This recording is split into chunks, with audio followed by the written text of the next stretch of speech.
Why, hello there. Give me a moment. I don't know where I put my headphone case. I was about to start stream and I found some kitty puke. I was like giving the cat some food before stream and there's a big old pile of kitty puke. So I had to clean that up. But now I'm here and I'm live and it's a Flowcat stream. I don't know what I do with my headphone case. It's bugging me. It's around here somewhere. I'll look in a little bit. But anyway, welcome everybody. I have been, let's just say, engrossed with Tears of the Kingdom. Okay, and I'm amazed that I'm able to pull myself away from it for literally anything. But yeah, I've been having a good time with it. It's a good game. It's impressive what they're able to do with such limited hardware. It's insane. Oh my gosh, chat, you're not on screen right now. Hold on. There we are. And Shane, well, wait, didn't I just say hi to you? I can't remember. Whatever. You know what? Hello everybody. Even if I say it twice. Hello twice. You want to try it though? You're worried about the price tag? I would say it's actually like,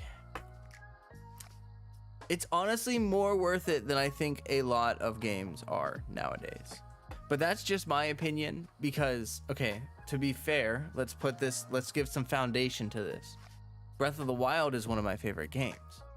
The reason why is because it does justice, in my opinion, at least in some way. Maybe it's not perfect, but it does justice to the sandbox formula, which is a formula that I love, an open world sandbox kind of formula. But I feel like it's been heavily neglected over the past few years because it's turned into this like formulaic mess where like they just create a pretty world and then they slap like objectives on it and it's like go here, and and other than that, yeah, it's just, there's a lot of problems with open worlds nowadays.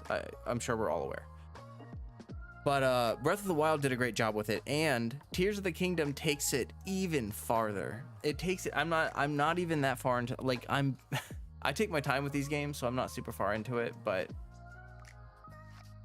yeah, no, it's impressive. It's pretty good. I'm liking what I'm seeing so far.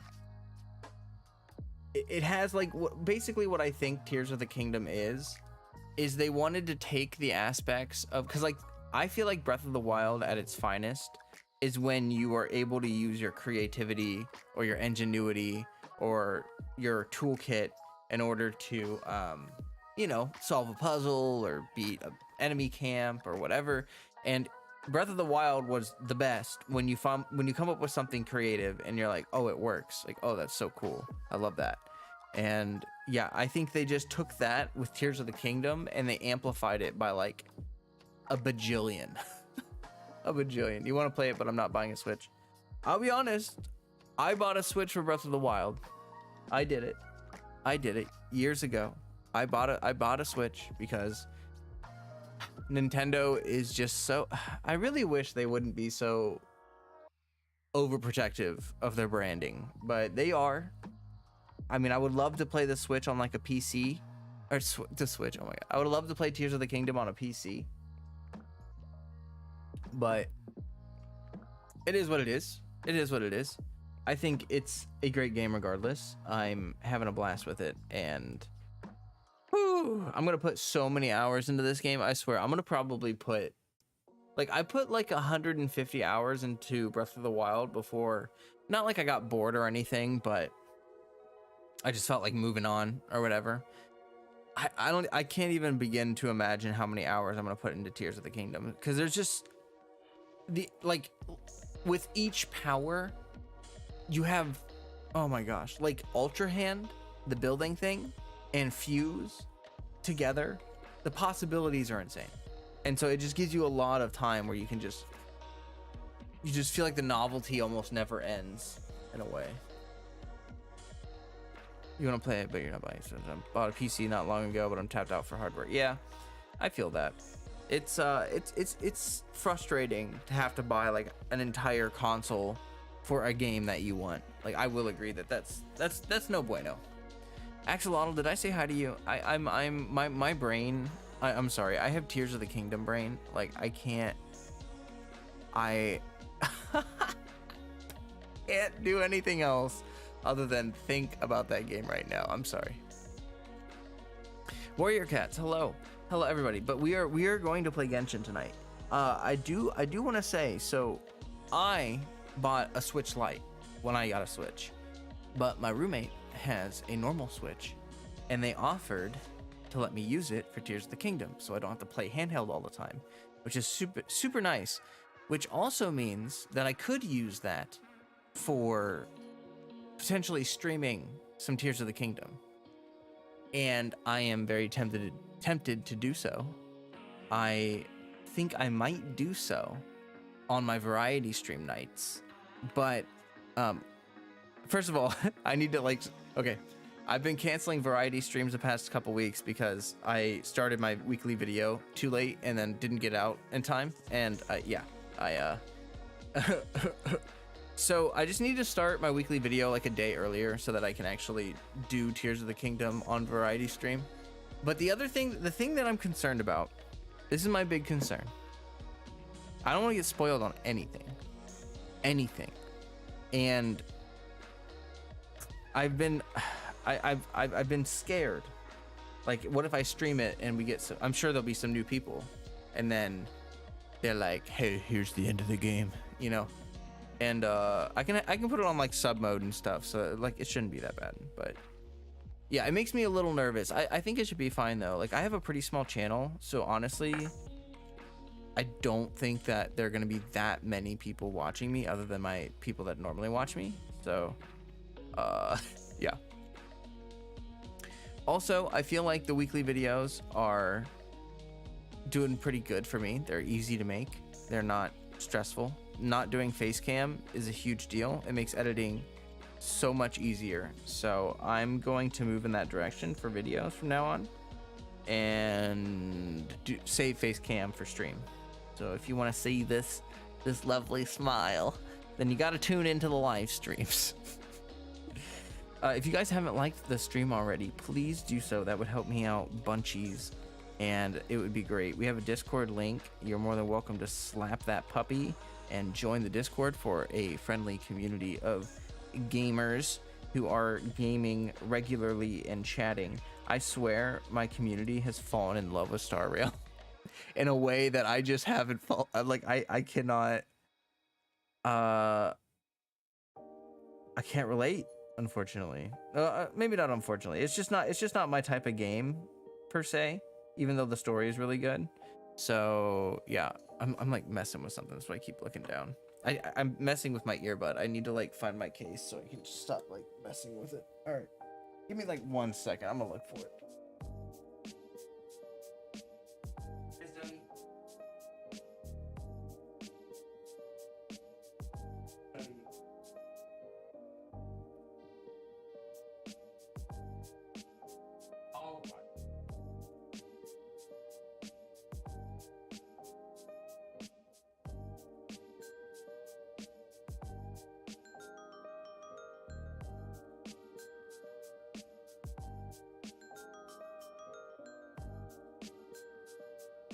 Yeah, I have no idea. I have no idea what I did with it. It's bugging the crap out of me. I'm gonna put my earbud out of sight. I'm gonna put it like in my desk so I can't see it. Hopefully that way it doesn't bother me anymore. You're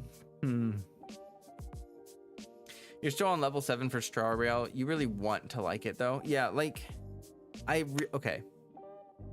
Let me just do 100% real talk on Star Rail right now, okay? Let me just do 100% real talk.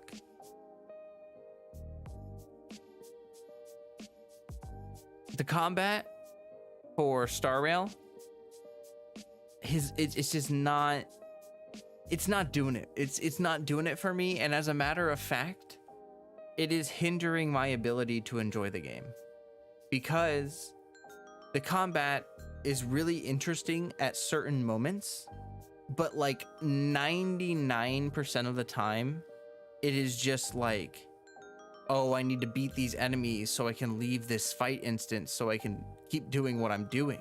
Like I feel like fighting is sort of like a slog.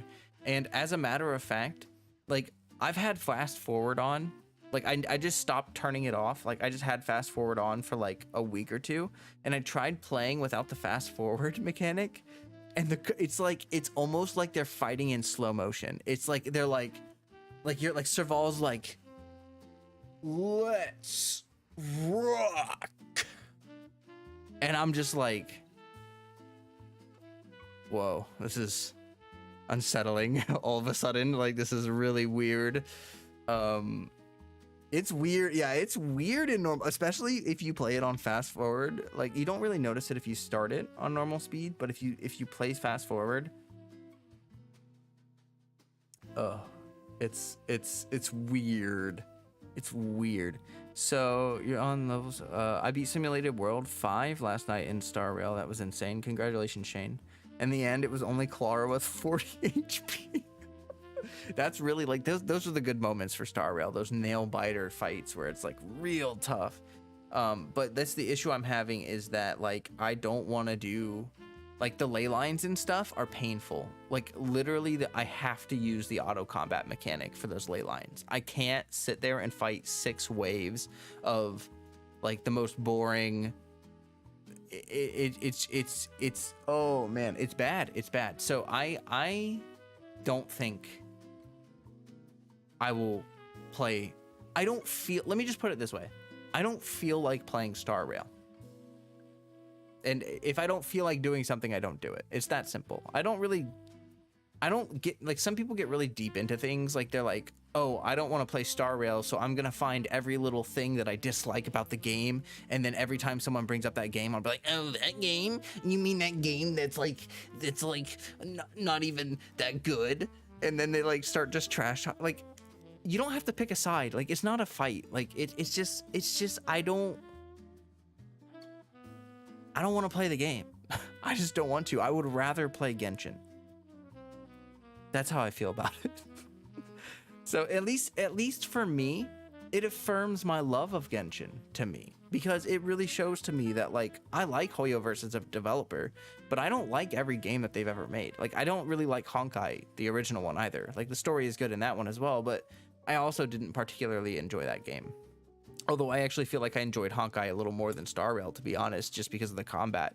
And I unfortunately, I wish it weren't that big of a deal to me, but it just feels like the combat is in the way of the rest of the game for me, because all I want to do is just sit there and watch the story and then stop playing.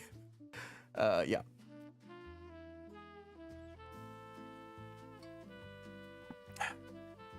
I turned off speed and I swear Sealy felt slower than usual.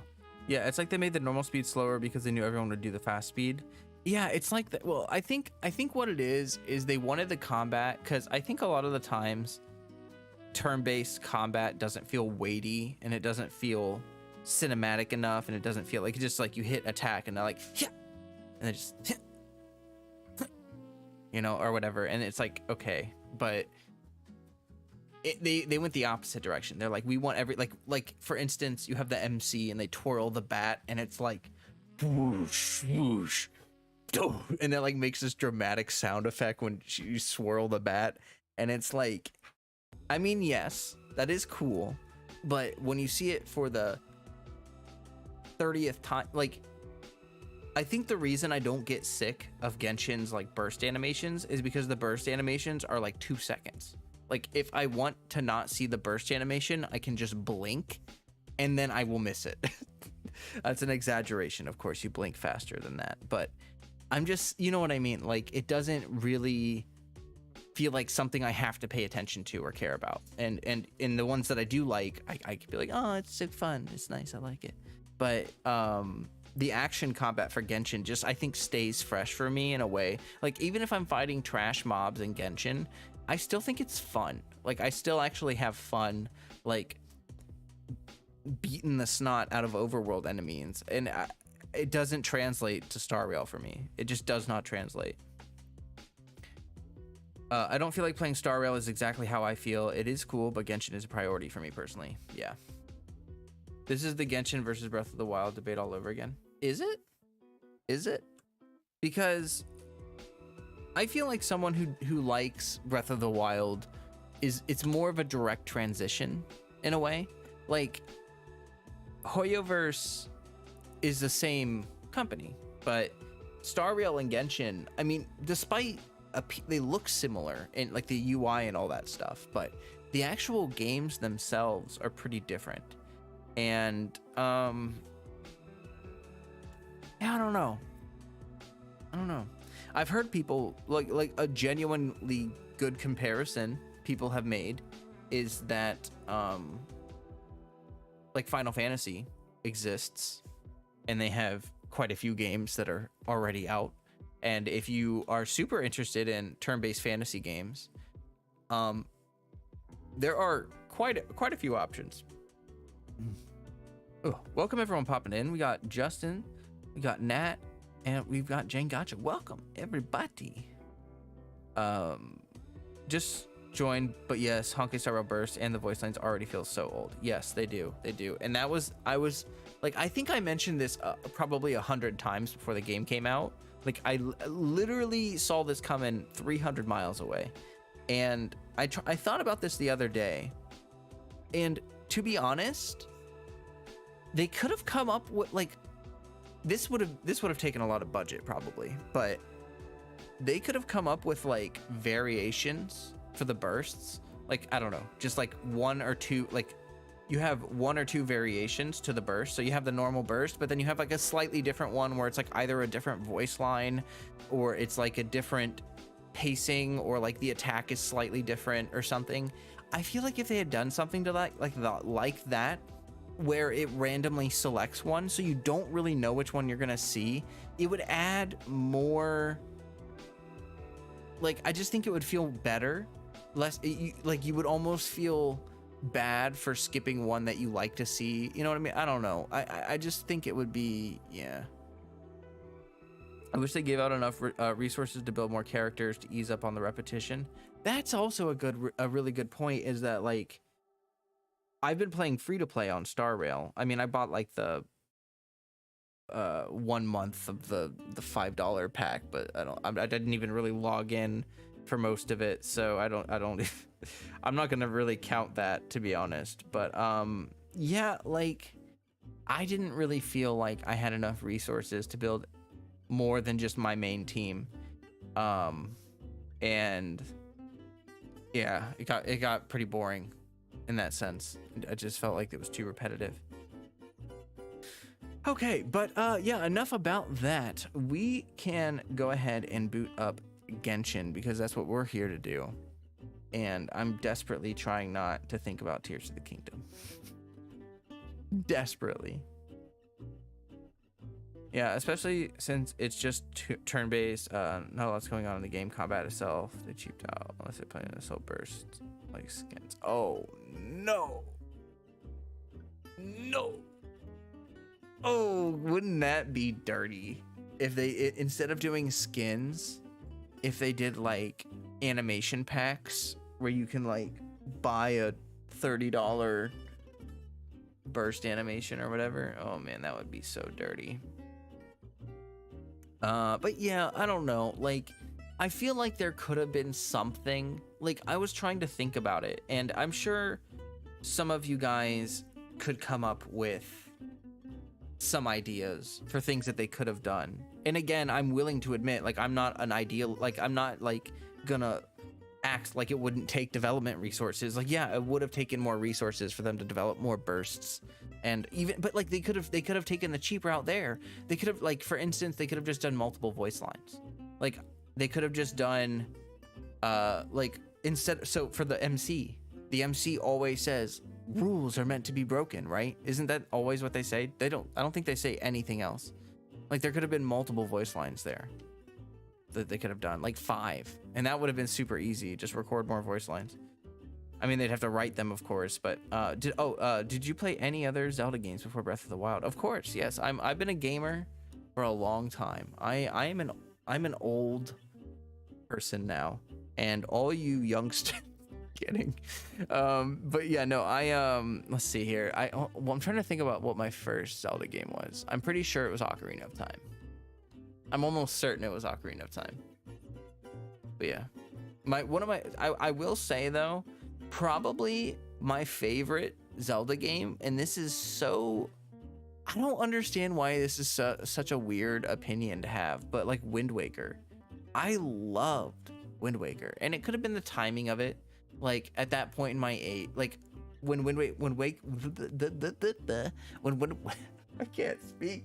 When Wind Waker came out, I was a young wee little egg. I was a little person, and yeah, like it really just I sunk so many hours into that game, and the feeling of the ocean. Like I don't even like sailing games. Like I don't even like it, but it felt like the world had so much mystery because you know you're going on the ocean, you find a little island. It's like, what's on this island? It almost feels like an ocean version of Breath of the Wild for the time. You know, it's not nearly as free or open as Breath of the Wild, but there was an unprecedented amount of discovery in that game. And I loved that game. I thought the story was really good. I thought all of it was so good. Yeah, each unit has like one voice line for all of their moves. Oh, that was a big letdown for me, not gonna lie. Yeah, like literally Genshin, they have multiple voice lines for the skills, right? I'm pretty sure the elemental skills, there's like 3 voice lines, and the burst too. Like, wait. Oh, now that I'm thinking about that, that's actually like making me a bit mad. I'm gonna stop thinking about that. That's why I love Genshin. Yeah, 3 each. I was just thinking about that. Like, yeah, 3 each.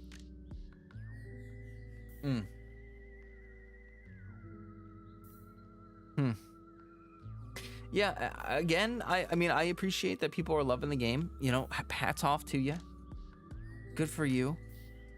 Do I have game music on? Oh, I do. Hold on. It's gonna blow up my brain. Okay. Now I gotta get in gaming. I'm not sure if I'm gonna leave in. No, I'm gonna turn in-game music off because we're gonna be doing like this event thing, and it doesn't seem like it's gonna be too. It's probably just like something pretty chill. And then after that, we might do some quests or something, like a quest. I don't know though, because a lot of these quests are pretty involved and take hours upon hours. Yeah. Oh shoot, I never went live on Twitch. Oh. Why? Hello. Twitcherino.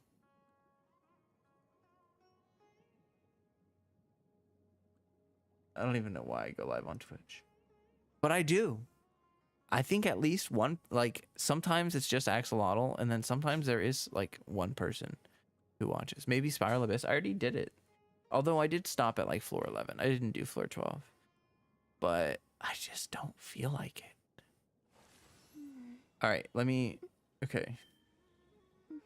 Yep, got the game. Get rid of that. Where's my camera? And there we go.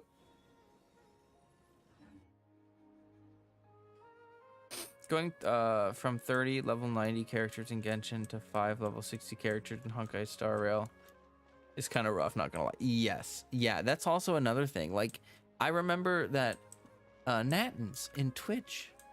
Wow. Yeah, like when I started playing Genshin, I had not so many characters, right? But I just feel like it's more interesting because you have like the elemental reaction system, and just like the combat is more action oriented. So like even if I only had like Beto and Barbara and Diona and Chongyun, and you know what I mean, like it didn't matter as much because I felt like I don't feel like that. I don't know. I you know what I mean?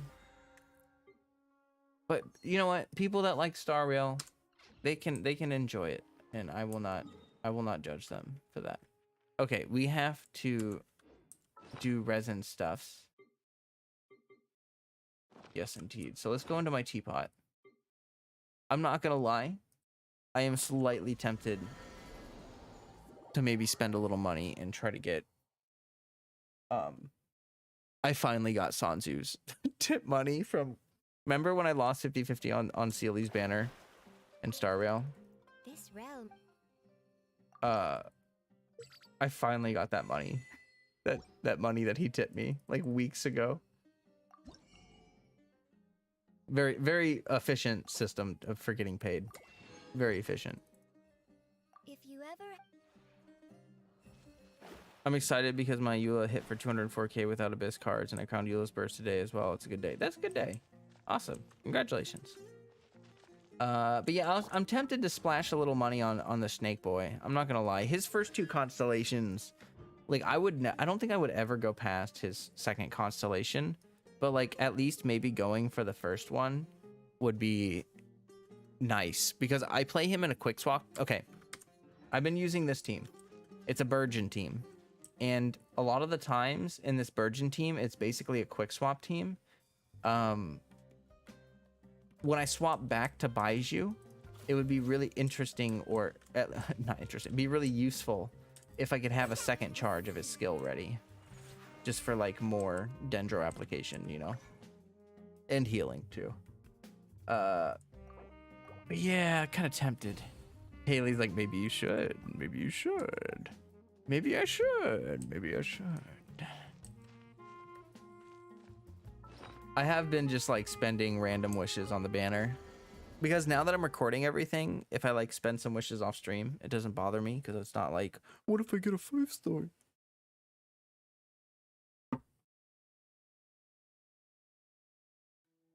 Okay.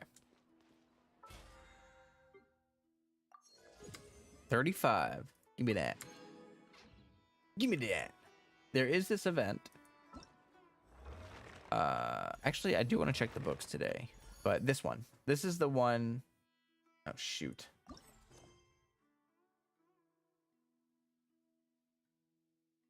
Oh, boy. Oh, what? That's gonna be. It looks like we're gonna have to do this quest to do this event. So I'm gonna think about that. Where's? Oh, okay. So yeah, I'm also saying that the general opinion of him is pretty negative. It's locked by a world quest. Yeah. Maybe it's not like a super duper long world quest. I'm not sure.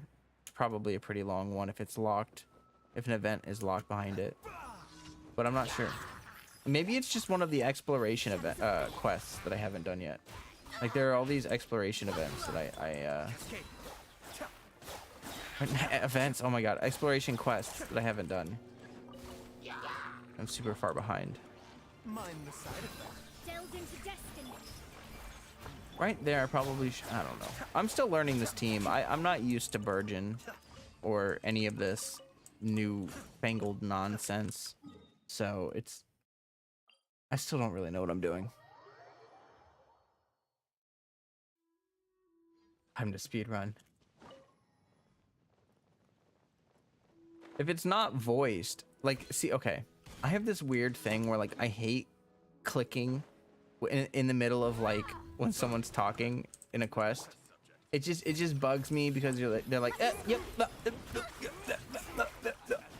It just feels weird. It feels very bizarre. Also, all those dendrocores blew up because the ground was on fire. And I think it did, like, not the damage that I wanted. Bro. I'm struggling right now. A bitter pill to swallow. Okay, well, that was certainly something.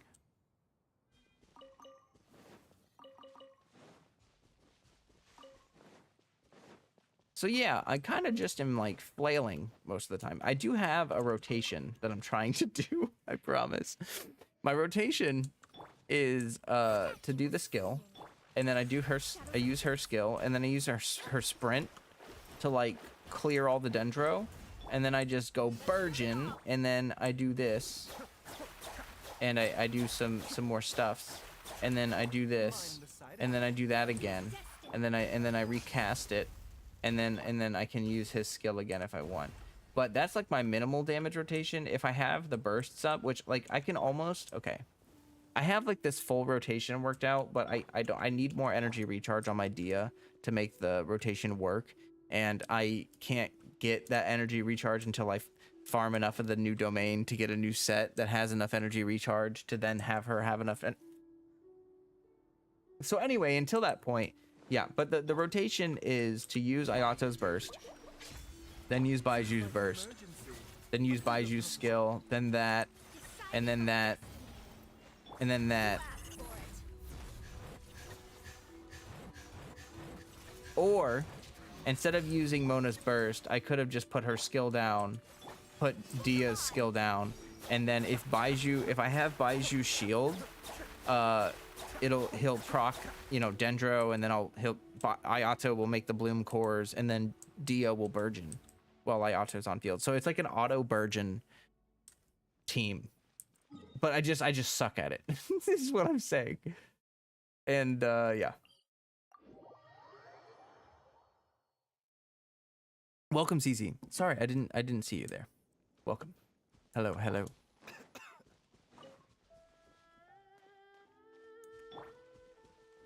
I've been liking Baiju and an all Catalyst Burgeon team with Nahida Kokamino. Yeah, that's one thing I've been really enjoying about him is that, like, if you have, for instance, if everything's on cooldown, if I was like in a slowing waters domain, I can literally just use Baiju Mona.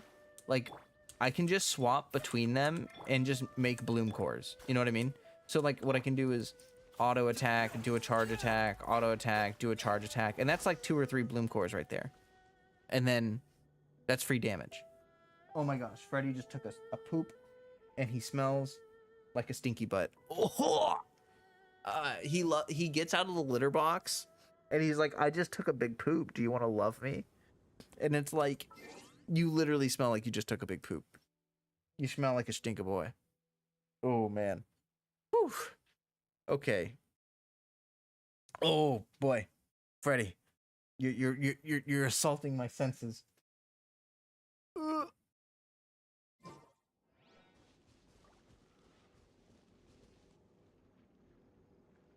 Yoimiya, I can't wait for because it's another bow DPS. Yeah, she's pretty good. I do like Yoimiya. I haven't really tried to build. I haven't done enough team building with her, to be honest. I could do a lot more.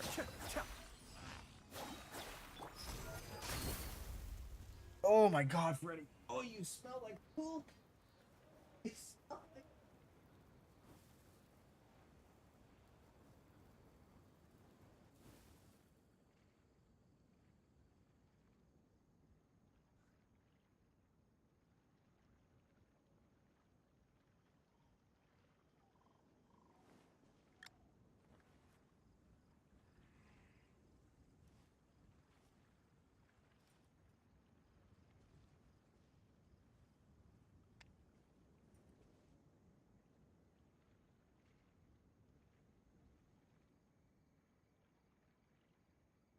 Here, I'm gonna open the door over there.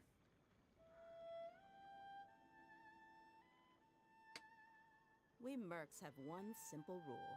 Whoever pays the most is your new boss. Okay. Yeah, no, he like literally, he goes and he takes a massive dump and then he's like, can we snuggle? And it's like, dude, you smell like a poo-poo. A poo-poo. I think he's just so relaxed and proud of himself. I have to put this bag in this trash. Here, once.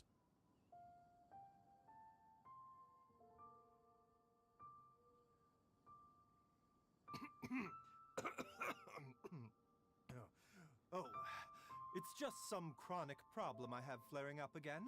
Nothing to worry about.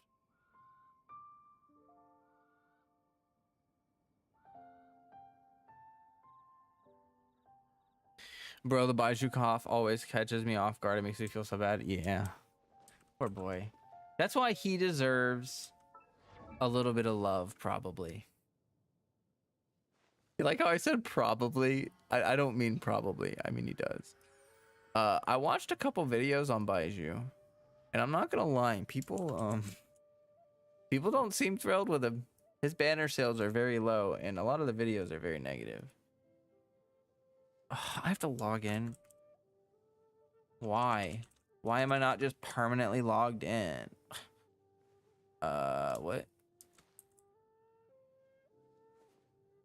I don't think I typed that right. My brain is mashed potato.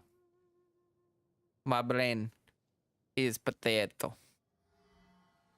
Give me a second here. I'm casting a magic spell. I just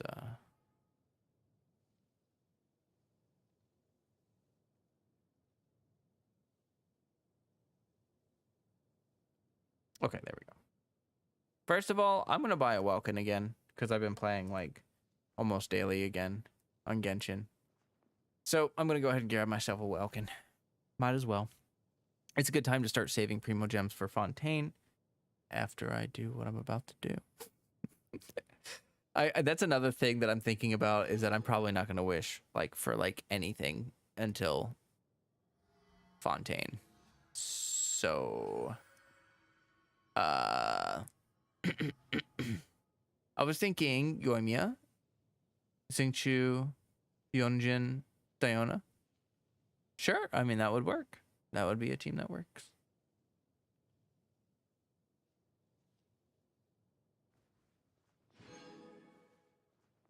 What was that?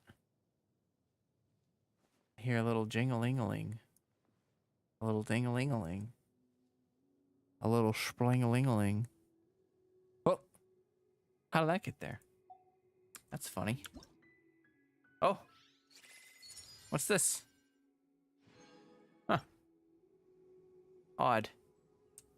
I guess I'll just have to do my dailies.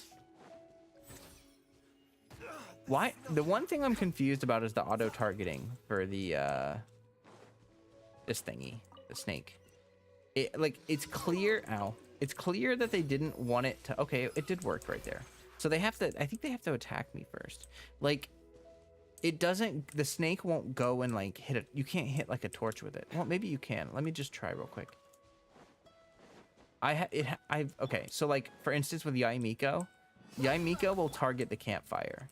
Mind the side effects. See, that snake, it does not target the campfire. Maybe I can make it hit the campfire, though. I'm gonna try it. Yeah, no, it won't. So it doesn't home in on anything that's not like an enemy, which is fine. I didn't notice that at first. I wonder why they did that. Because normally they just make it hone on like anything. It's probably because it has a limited number of bounces. So like if there was a torch next to an enemy, it might hit the torch and then the enemy and then the torch again, which would be like tragically terrible. Why hello there, my friends. Be still. That's what you get. You get a little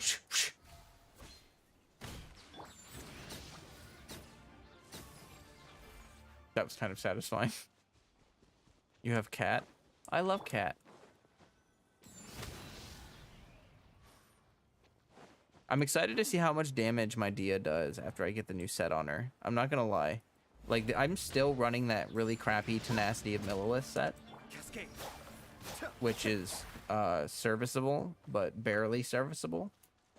And after I get the new set, I realized, because I'm actually running her in Burgeon like I'm supposed to be running her in a Burgeon team, and like honestly I think that part of the reason Dia is suffering so much is just the lack of hydro units. Like it's like this team, I've talked about this in my video, this team archetype with Baiju and Dia and 2 hydro units like is really powerful. You could do like I could swap out Mona for Xingqiu or Yelan, or swap out Ayato for someone else. But there's just not a lot of hydro options right now, and that is a big issue, is not having enough options to fill out like certain teams. But yeah, now if I run Dia in the Virgin team, her set will activate automatically. Originally, I was thinking that I was gonna have to like force myself to take a hit to trigger her set effect. But with obviously with the Virgin team, you're taking damage from the Virgin, so you don't have to like get hit. But that'll also mean that my damage will probably be lower in a non-Virgin team unless I get hit. The good thing about the set is that I think you only have to get hit once, and then the set will proc. Because if you have, like, for instance, let me see, does it work for fall damage? If I put that there, oh, well, I probably have to be inside the circle, so probably not. Let's try it. That's not, okay, well, never mind. Yeah, the set effect says that, like, as long as you take damage, like, I think 5 times. What is it? Let me look. So you start at 10%, and you get an 80% increase to the 10% every time you get hit, and that's 5 stacks. Yeah, so it's 5 stacks. It looks like there's no cool, like the stacks can trigger. There's no cooldown on them. So her red main thingy, like she takes damage very quickly, but a lot of it, like she takes a very small amount of damage very quickly. Jesus, I can't speak. I can't really demonstrate it out here, but it should proc the set effect pretty much all the time. Is what I'm trying to say here. I just need a good set.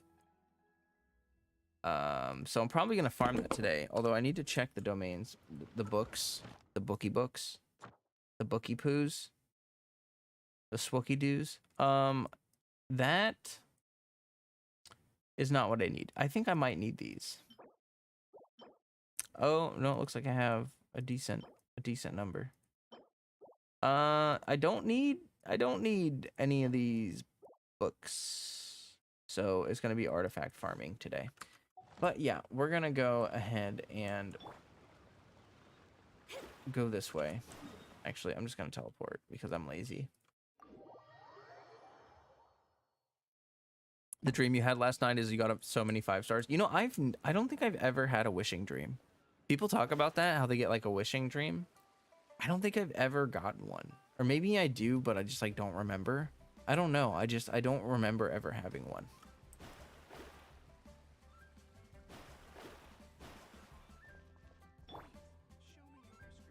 Okay.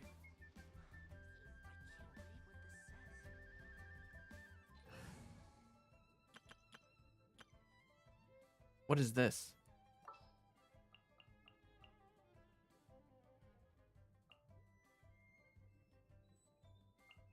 Boom.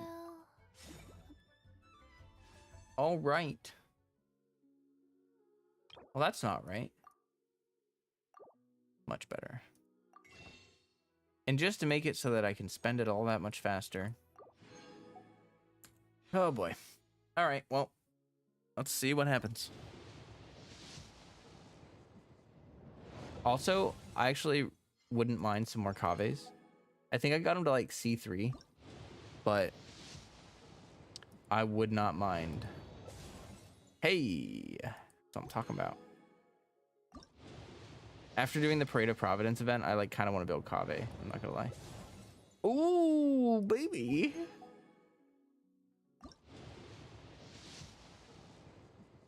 Okay, let's see what happens. I don't know if I'm gonna hit a 5-star or not. I might have to spend another pack.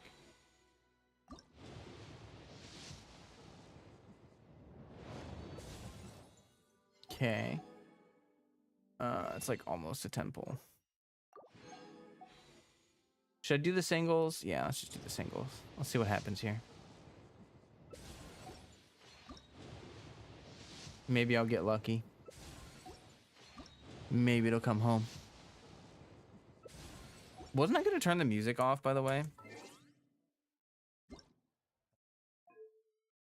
Yeah, and then we can have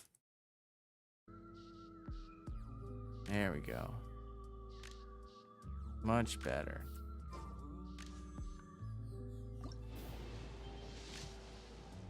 Oh, come on. Oh, shoot. I didn't mean to do that. Okay. Well. I should have checked my pity first. Oh, what? Okay. All right.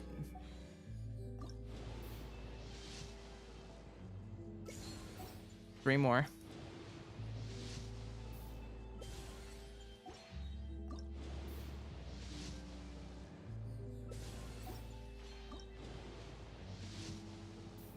Oh, it's literally the last one. Literally the last one. And look at that. I won the 50-50.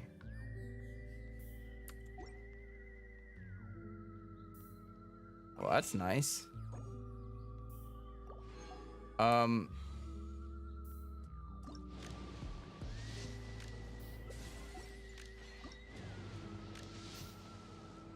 don't know if I want to try for C2.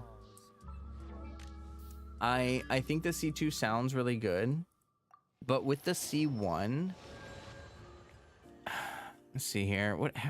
How often exactly is it? It's every 5 seconds and it does 1 attack. Okay. I'm not actually, I feel like C1 is more like C1. This attacks 3 times. So now I get 6 Dendro attacks, which is up to 6 enemies afflicted by Dendro. This every 5 seconds for 1 little Dendro. No, that's not as worth it as I thought. It is still good. Like, I still think that the C2 is a good stopping point, but I actually feel like C1 is probably a bit better than the C2, especially for a quick swap team. Maybe not for non-quick swap teams, but also I got some Kave constellations. Let's see what we got here. We got that. Dendro cores created from the balloon reactions deal 60% more damage. What is this C6?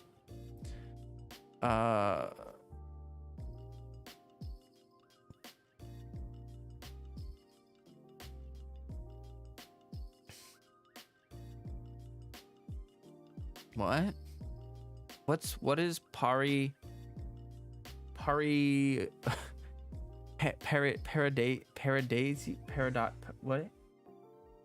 what is that? What am I?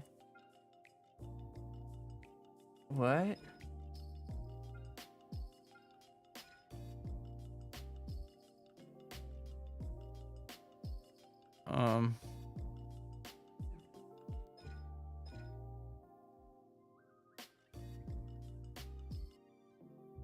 When damage dealt by a Dendro core hits Kave.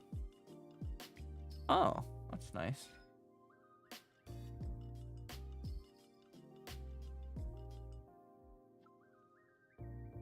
I just read all of his talents and I still don't understand what this is.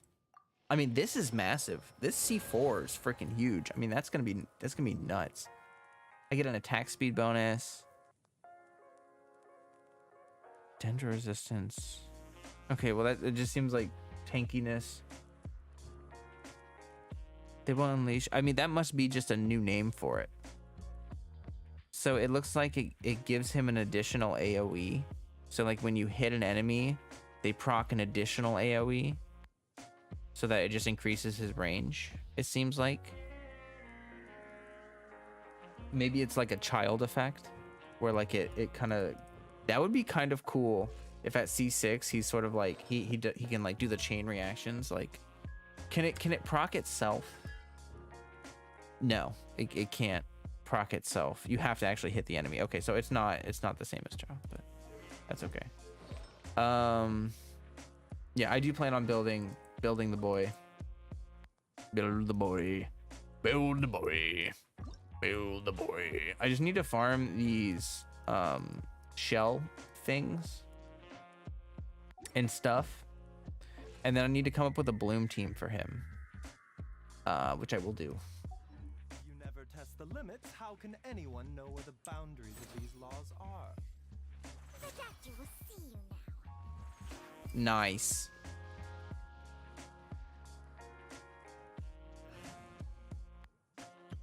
How do people get that giant fish? Giant fish. What are you talking about? Oh, you mean the weapon? This weapon? It was an event weapon. Where is it? A tuna. It's honestly not that great. It's called the Luxurious Sea Lord, and it's a claymore, and it's honestly pretty stupid. I have a feeling, because they do event weapons pretty often, right? And some of them are just fun as a meme. Like, this is just kind of a fun meme to have, I guess. I have a feeling that someday they'll bring these back and put them in like an event shop or something. Like, I just have an idea. I have a feeling eventually these weapons have to come back in some sort of shop. And I think the reason why they would wait until like a long time from now to do that is because it is a good source of FOMO. Even if the weapons aren't that useful, people still want them because they FOMO for not getting them. But eventually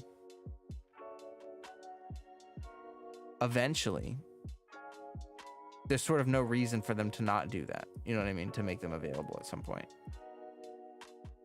But yeah, most of the event weapons kind of suck.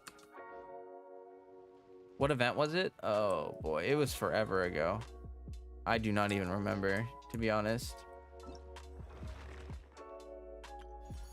Okay, so I have to do this. I was gonna do the world quests off stream because I kind of want to do these on stream. Like, these quests are fun to do on stream because they're like a story, you know? They're like a good story. We're about an hour into stream, and these are usually like 2 hours long.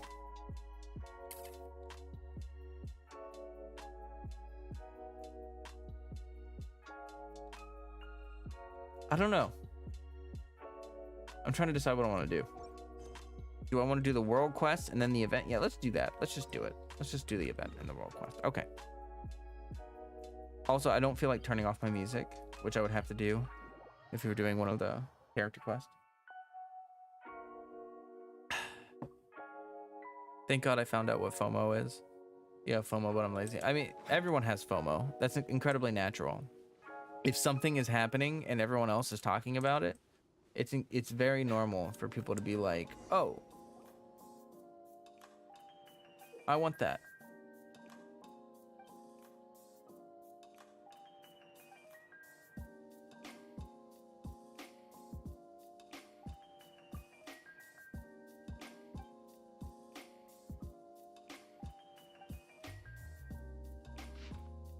Oh boy.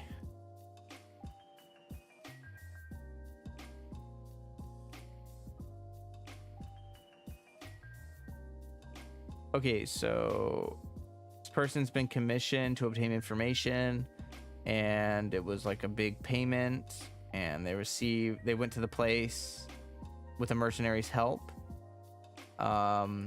Said they couldn't go farther.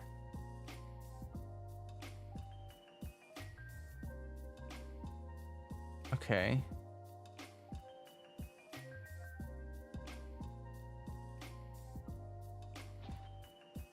Seems to be left by an adventurer. Sign of I can't say that. Apiosha? Oh man. Paimon's not super sure what this guy's talking about, but he sure is irresponsible, leaving a commission unfinished just because it's hard. Since that's how things are, let's hand this drum over to Catherine and let her reassign someone to complete whatever commission this was. Okay. But did not play for like 6 months before, so how do you beat the anti-Raiden Shogun painting? You just don't get hit. You just keep running. I basically just run in circles, and then I think you have to attack the thing at the end. At the very end, you have to like stop it from doing that attack, that big attack, by doing a thing, you know? And yeah. You try at the end.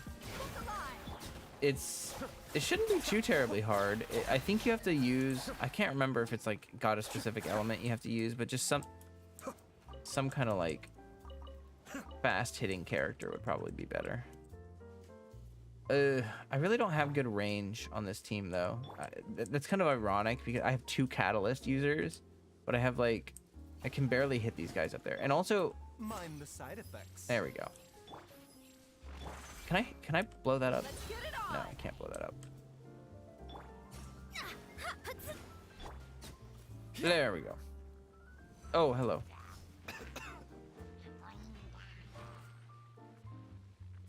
A bitter pill to swallow. What happens if you just cast 2 of them? Is it just more Dendro? I think it doesn't have ICD. Wait, maybe it... Oh, God. I'm gonna have to test his ICD.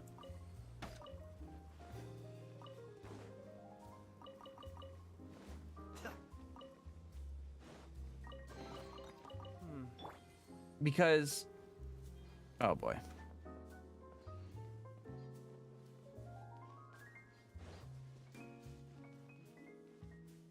Anti-Raiden PTSD triggered. Yeah, it was. Oh wait, there's a. I forgot Dendroculus over there. It was pretty tough. I'm not gonna lie. When it first came out, I think when I first did it, I was really confused at the end because I didn't know that you were supposed to like hit the thing to stop it from doing that attack or whatever. Wait, how does this work? Okay. Boom.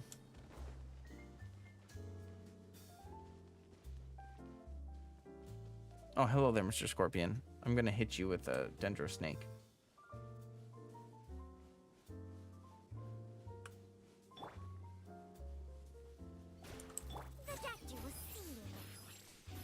Okay, I couldn't tell. I think I need more Hydro, so that's not gonna. You're not gonna be very helpful. Side effects. A bitter pill to swallow. It's hard to tell how many times it hits, because it doesn't really like make a distinct noise or anything.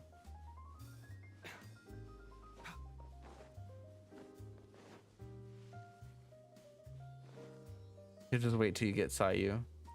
That's not a terrible idea. I suppose Sayu could really help you like cheese that, to be honest. Oh look, a Rogi Churl. Okay, so let me just get you all damp. It still consumed all of the Hydro in like one little go.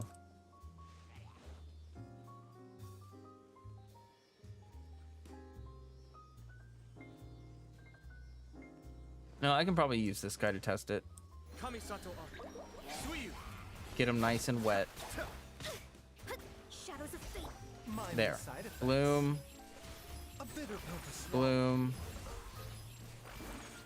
Bloom.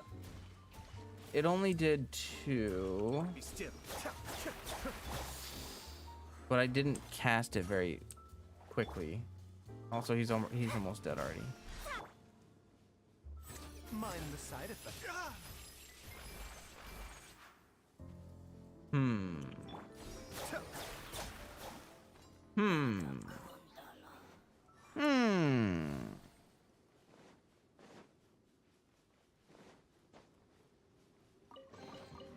Maybe it would be easier to test the ICD with an Electro character. Why don't I do that? I don't know why I just didn't think about that, but that is true.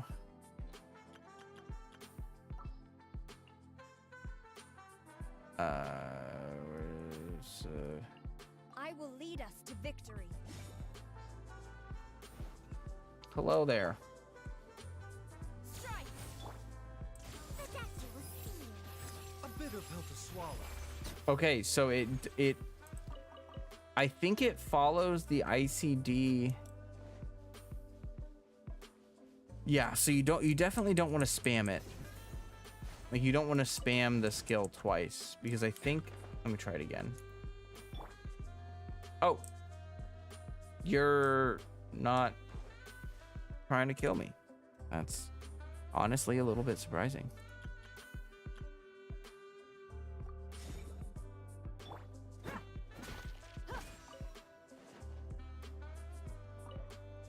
Who are you? But I'm here.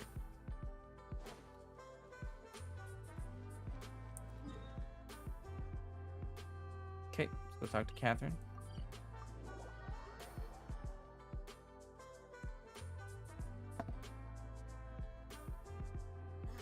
Sun's out, guns out. Just sucks that I got so much work to do.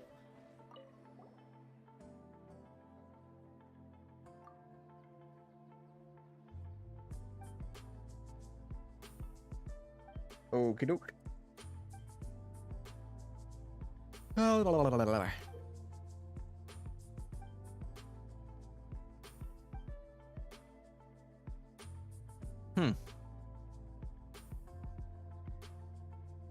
They've all failed. Oh boy, here comes trouble. This is an issue that even the academia can't resolve. What sort of commission? A recent star observation by researchers in the academia led to the discovery that the northern skies had become blocked by a strange, heretofore unseen phenomenon. Concerned that this would have a great impact on the accuracy of any astrological calculations, the academia immediately put people together to investigate. This resulted in them delving into the ancient records, within which they found the mention of a strange phenomenon known as the sign of Apatia, which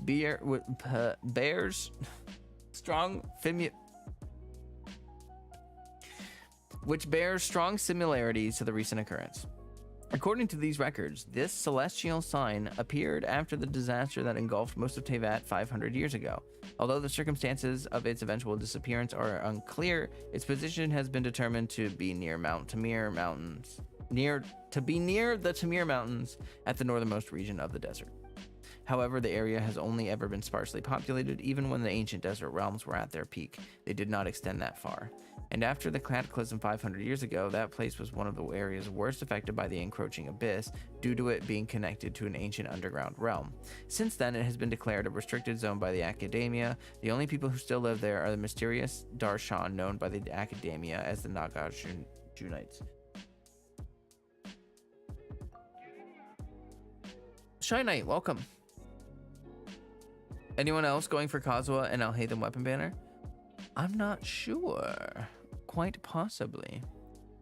I know that there were some people talking in my Discord about going for Kazuha and or Alhaitham.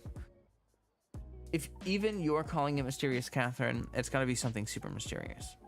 Though they seem like legends to the average person, they were once a Darshan of the academia, albeit one that split off 500 years ago. The researchers who wished to fight the monsters from the abyss banded together and traveled to the depths of the desert, and the Nagarjunites are an organization comprised of the people who stayed there in the end. That said, it has been many years, and they have branched off further and further from the academia. They even seem to have developed their own academic traditions. It seems that they also worship a form of energy known as Kvarna. I'm going to screw up every proper noun in this entire quest. This energy communicates with them in the form of spirits. Well, I feel that I'm going off topic now. The academia believes that this faction is strongly related to the celestial sign. However, they have not been able to establish contact with this group, and as such have commissioned the guild to assist in their investigations. This is a win-win situation for us as well. Ruins related to Conria are located nearby, but exploration in that area has been declared taboo by the academia until now. If this commission is a success, perhaps we will be able to participate in future expeditions of those ruins. Since you have heard me say this much, why don't you take this commission on? Guess this is our business now, huh? Well, since Conry is involved. So after all this, it sounds like we just need to look at those whatever-ites. Okay, sounds like it'll be pretty easy, and we'll get more. Yes, the drum you picked up was originally given to us by an academia to be used as a token of good faith. Just give it to the organization's leader. It stands to reason that they will have some way to solve this problem. I'll be leaving this task in your hands then. I've marked the rough position of the Tamir Mountains for you at Abstra Abyssosk. Traveler. May you inscribe a new legend in the desert sands. Cool. If you don't have Kazuha, get him. You will love him. Yes, I agree. Kazuha is a very fantastic boy. Let's see, are you going for Yomi and Kazuha? Kazuha is easy to build, but just getting his pieces is annoying. I agree that farming his artifacts is frustrating. I spent a long time farming for my artifacts for him. Like months of every day farming the Viridescent domain. Although it's a lot better now, since Viridescent is in the strong box. That certainly helps. You get another jab at those EM pieces. As a matter of fact, I've been highly considering refining my Kazuha's build because of the strong box, but there are other characters I think that take precedent right now. If you guys are watching and you have not dropped a like on the stream, that would be super helpful to me. It would be super wonderful. We've got a Discord link in the description of the video, pinned also in the chat in YouTube there, and you guys are more than welcome to jump in. I am live on Twitch and YouTube. You can watch on whatever platform you want, and yeah. Whoa. Huge hole with lots of horde stuff oozing out of it. That does not look so good. I would agree. That does not appear to be a good thing. Oh, hi there, my shroomy friends. Now let me try this. So I'm gonna hit this guy, and then I'm gonna hit this guy. And that should give me...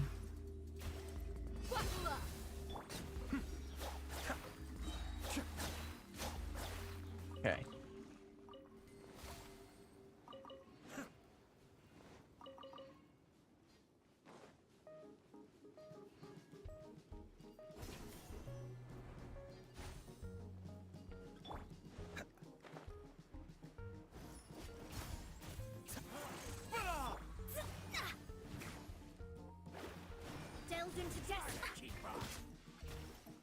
Swap.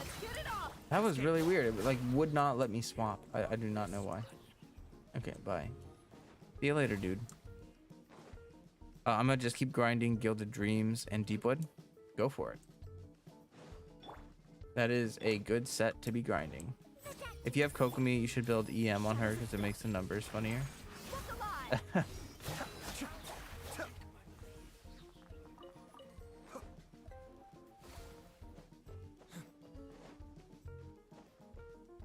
Okay, what am I doing over here? Continue onward, I guess. Oh, I'm probably gonna go talk to that guy who was like, go away. You're not supposed to be here. Come back 2 seconds later. You're supposed to be here. Yeah, it's literally that guy. Oh, look, there's someone over there. Someone we've never seen before. Who are you? You guys don't look like the tribes, people of the desert, more like adventurers from a faraway land. No matter who you are, this is as far as you will get. Go back. We're here to resolve the issue. A sign of how do you know of this name? We are adventurers who have an organization at our backs, the Adventurers Guild. Since you know of that sign, you must have heard us. You must have heard of us. Shamania, the Order of Skeptics. The desert past this point is a restricted zone under our guard. As a ranger of the Order of Skeptics, I cannot let you pass, no matter what reason you may have. My apologies, I forgot to introduce myself. I'm Piero, I think. Piero, I think. Piero, maybe? A member of the Order of the Skeptics in charge of guarding this place. Order of Skeptics. Paimon remembers that Catherine told us to look for the Jew sites. She called them Jew sites. It looks like he's not the only one. The one he's not the one we're looking for. That's just a derogatory name that those guys from the rainforest have for us. Oh, okay. Lord, I like Order of Skeptics way better than the other. Lord Nagarjuna is a hero who fought against the monster alongside the divine bird's heirs. He gained divine power through the rite of Shinvat and put an end to the calamity. How dare they call such a great hero? And our first Vijnanapati by his given name. Wait, why am I telling you outsiders this? Are you two spies from the academia? We're commissioned because we accepted a commission. We are here. We're here to take care of a problem. Aha, so you are the Academia's henchmen. I was trying to be subtle. We've tried our best to keep a low profile, but still you've managed to find our trail. Still, I believe that the Academia was full of cowards who would never dare step foot into the desert. I won't lie, you've impressed me by literally showing up. You're welcome. Paimon didn't expect you to have such a strong opinion. Of course. Lord Nasaraya has said that we wouldn't have been reduced to this state if it weren't for them. Wait, so you're here to gather intelligence after all? I've revealed more than I should. Please leave. This conversation continues. As unwilling as I might be to do so, I would have to end you. You're the one who couldn't resist blabbing. Why are you putting the blame onto us? Also, there's no need to be rash. Show him the token that Catherine gave us. He'll know what's going on once he sees it. Token? This better not be some trick. Look, it's a drum. What is this shabby drum? You call this a token? You guys don't think you can bribe me with such a small thing, do you? Leave now or things will get nasty. Don't you underestimate us skeptics. Bring it on! Mind the sight. Delve into destiny. Let's get it up. Be still. Cease! Cease, I say! Aw, she's so cute. Is that a they, she? Lady Sarush, why did you didn't have to attend such trivial matters personally, let alone in front of these outsiders. We Pari appear before whoever we wish, and our volition is not for you mere mortals to question. How dare you overstep your bounds? This little thing is about Paimon's size, and the way she talks is kind of funny. She looks like a Sealy. Hold on. Your sins will be judged, but for the time is yet to come. The two of you over here as envoys of the Academia, is it only polite to state your names first, no? Yeah, we should have introduced ourselves first, but that high and mighty attitude of yours is... Yeah, look at that. That looks like the Sealy spirits, doesn't it? My words and actions are not contrary to the traditions and principles of the Pari. The same cannot be said for you nameless persons. We're not nameless. Paimon is Paimon. And she's Flocat. We are adventurers who came here on a commission. We're here to look for the Order of Skeptics. I need only your names. I need only know your names. Your other trivialities do not concern me. However, as for that drum, that item has a profound connection with us Pari, and it is not something that you mortals should possess. I command you present it to me immediately. No way, at least sound nicer about it when you're asking for someone for a favor. Besides, this item is important to our commission. We're here to hand it to the leader of the order of yours. If we give it to you and fail to complete the commission because of that, not only might we lose a reward, but blah, blah, blah, blah, blah, blah. Reward? Mora, to think that you would risk your lives in such a place fraught with peril for such frivolous reasons. You know nothing of what transpires here. One mistake would send your race tumbling into an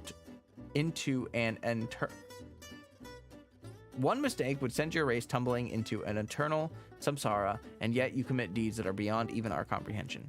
You humans are such interesting beings. No matter, I shall bring you to the leader you speak of. This item would remain worthy tribute, even if you should only present it to me after that meeting. That's more like it. Wait, that's still not right. We still have a deal with that huge hole in the sky, and if we don't... Huge hole, you refer to the sign of Apatia? Then, and you wish to quell this calamity with mere mortal coils? How presumptuous!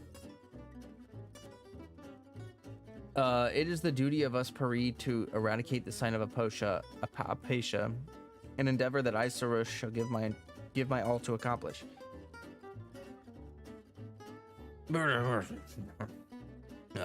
To quell this To quell this calamity, I must follow in the footsteps of the divine bird, Simurgh, and sacrifice everything that one might call Sarush. To stand in my way is not a sin that one such as you may bear. Simurgh? Foolish beings, have you not heard of the divine bird, Simurgh? She is the master of Kvarena, who once saved the land from destruction. Legend has it, it was she who split into infinite motes of Kvarena after her sacrifice, thus quelling the catastrophe. Sure, but Paimon doesn't think that we'll need you to sacrifice yourself. In any case, this is a matter far beyond your capabilities, and your intervention is futile. All you must do is bear silent witness as I transcend.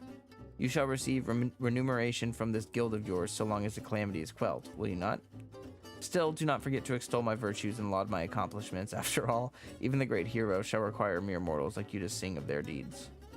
But Lady Sarush, the Vijnanapati has instructed us to forbid suspicious individuals from interfering before the ritual is completed. I have decided, and as a pari, my word is law. All right, follow me. I shall take you to the leader you spoke of. But gird yourselves at the same time. That which lies ahead is not a place that which humans can easily set foot in. If you get lost or end up being eaten by some monster appearing out of nowhere, there should be nothing I can do for you. Whew. She really talks a big game, huh? Bleh. She's so annoying. She's not even all that large. Paimon's like, another flying creature? How dare you? You're not here to replace me, are you? You guys remember that whole arc? Paimon was sad. You gonna get replaced.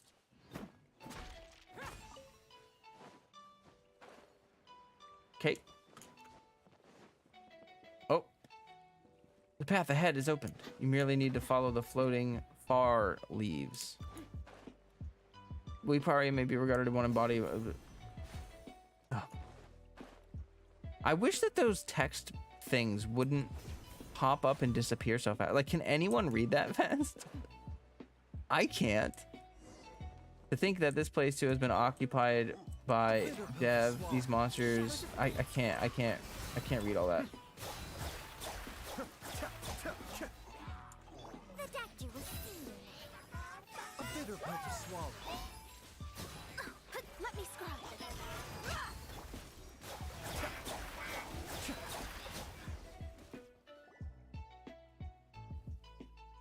It would be fun to make a Discord group chat to voice these quests. That would be fun. What do you mean, Dev? Aren't these abyss mages and hilly churls? To think you would be so easily to think you would so easily defeat the rampaging Dev. Your strength is almost radiant indeed. Consider me impressed. Though there is still quite the gap between you and us, Puri. The sight of you fighting valiantly reminds me of those humans of legend who once fought alongside us. She looks like a Sealy. I've decided then you shall have the honor of being my Yasnapati. Yasnapati? Doesn't know what that is. Do you not have such things amongst humans, strategists, scribes, and the like? Those who exist to praise the heroes whose stories they existed? Neither of these jobs are what you just described. No matter how great the hero, their great deeds must be recorded and sung of by others. If not, the same fate that befell ancient heroes shall befall them also. Though they may have loved violence and conflict, great deeds are still great deeds, and they deserve to be remembered. Alas, those who loved conflict would be consumed by it, and once they had slain each other, they were all lost. And because there were no authors or no poets to tell tales of their tell of their deeds, once all who have lived in such times were gone, their works forgotten to the last. I will not be like them. My great work shall shine so gloriously that the world itself will suffer great loss to not know of it. Thus, I shall now give you permission to record those deeds. Rejoice and give thanks, for is this not a grace that few receive from us, Pari? This all sounds very complicated, but you just need us to tell someone how awesome you are. Sounds like an alright gig. Hey, what are you talking about? Paimon doesn't consent to this. Oh, shut up, Paimon. Well, you are quite bright, aren't you? As I would expect of someone I have my eye on. Whatever the case, it has been decided. Fret not, you shall be free to do as you please once I have sacrificed myself to restore the pure skies. Till then, you shall witness my valiant form. Well, sure, even if Paimon can't see it. Paimon's jealous. She looks pretty cute, but her attitude's the worst. And the way she goes on about us and we and such, aren't others like... Just thinking about it makes Paimon a little ill. Well, I'm sorry, Paimon. You're gonna have to get over it. Ooh, what's this? Oh, it's new. I've never... Ooh, look at that. It's a new... Ooh, new flower. New flower. New flower. Sorry. And look... Oh, look at the... Oh my god, it's so cute. How did I not notice that? I guess I thought it was a rock or something. I don't know. I can't capture it, can I? Oh, but it's so cute.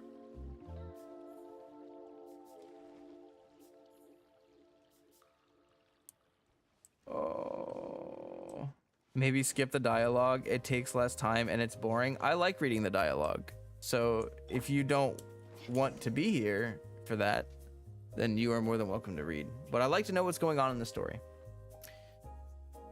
Path is dotted with crystals. When I last left it, it was not yet so.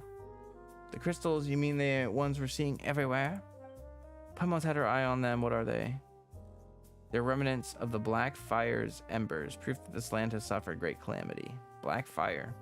Indeed, I am sure that you have heard of a great catastrophe that struck long ago, where dark fire rose from beneath the earth and scorched the land. The dark fire opened a bottomless hollow in this land, and the demons of Dev that crawled through the gap nearly turned this into a lightless realm. Though the gap was blocked by the great tree. Oh. This is actually like a ton of lore. There's a rock behind that I need to kill. Hey, don't tell me to kill a turtle. That turtle's too cute to kill. Although I'm tempted, I kind of want to know what it drops, but I'm not going to do it.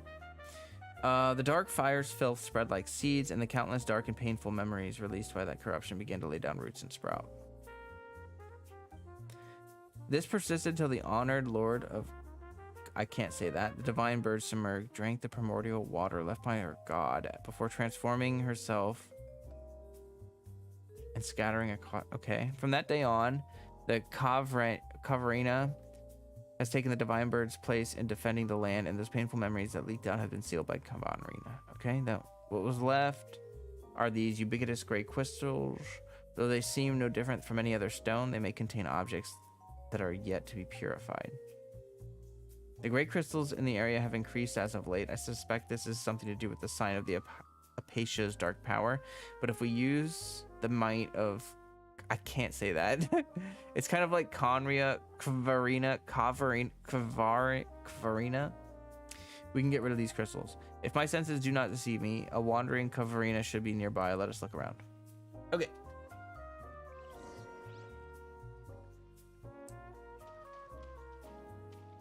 Is this it? Oh, look at that. Oh, I've seen those. Okay, I've seen those. That's what those are. Aw. It's got like a little chair. That is pretty cute. Oh, you guys. Hey, there's a Sealy right there. Is she gonna say anything about it? Like, oh look, it's one of my dead friends or whatever. Probably not, but. A bitter pill to swallow.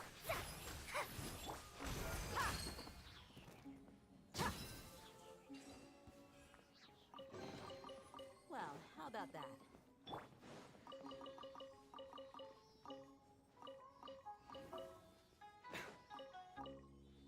The doctor will see you now. Mind the side effects. You also get just like double healing whenever you want it. Which is kind of nice.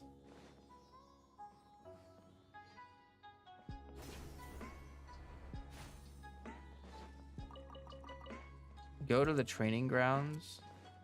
The Order of the Skeptics. Okay.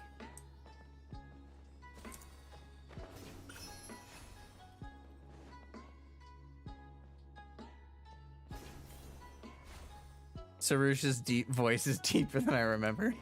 Hey, Remser.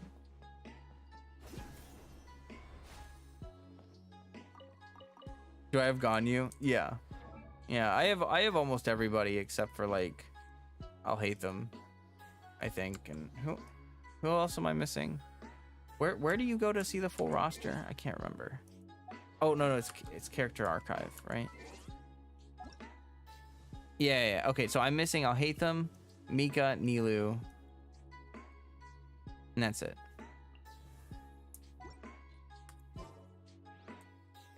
Where?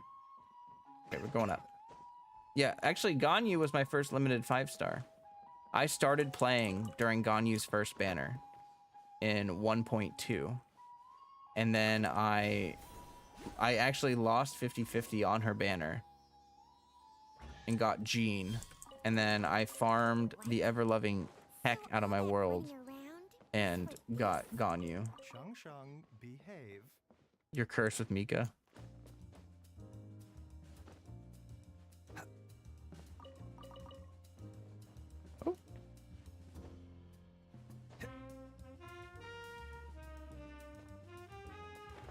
You lost to Jean. I wasn't super mad on it. I actually really liked Jean. She's like she was like my first healer, you know, that I liked, used, and whatever.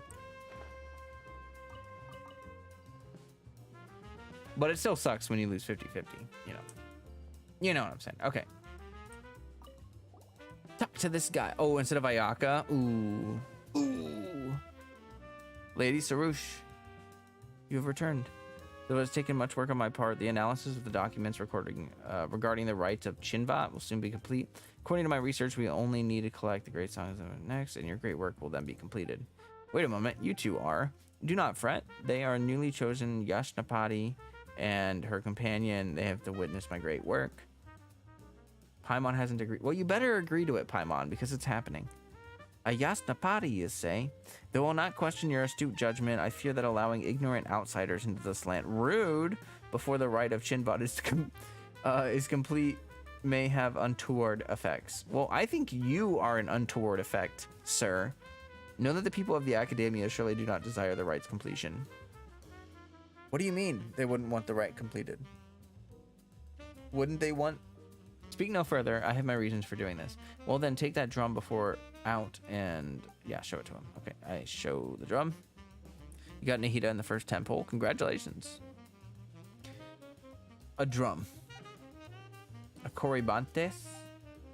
Yes, this is an important catalyst for the ritual needed to forge a connection between ourselves and the Pari. I've searched for many years for this, and to think it comes to me, this is indeed a good omen.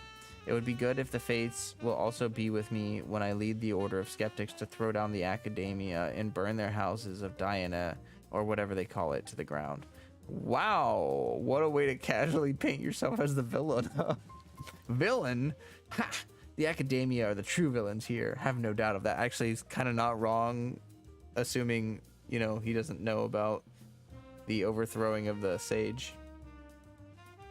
I forgot my introductions. I'm Nasajuna, the Vijnanapati of the Order of Skeptics. We who cultivate ourselves here, if you would use the terminology of the Academia, I would be the equivalent of a sage. But I doubt that those pampered folk would care much for what we at the margins call ourselves. You do not look much like the Academia. You do not look much like those the Academia might send. Holy crap, that's a hard sentence to read. We took a commission. Oh, so you are of them after all, but it matters not. Even if the entire corps of 30 were sent here, my plans could not be halted. Well, whatever your plans are, we didn't come here to stop them, that's for sure. So they would all say the treacherous louts from the Academia. And when my guard is down, you would stab me in the back. Just like those people in funny masks who try to skulk about and steal our academic notes. They even dared to attack our honored envoy of Kavarina, Lady Surush. And they defeat at my hands, each one of them. Very impressive. I'm guessing those were the Fatui. The Fatui, I know not of what you speak, but they were city folk, so I doubt the Academia would be far behind in the shadows. Do not look upon us as some miserable few who inhabit the Tamir Mountains. We once had such numbers that all the desert north of Mount Damavan would struggle to hold us.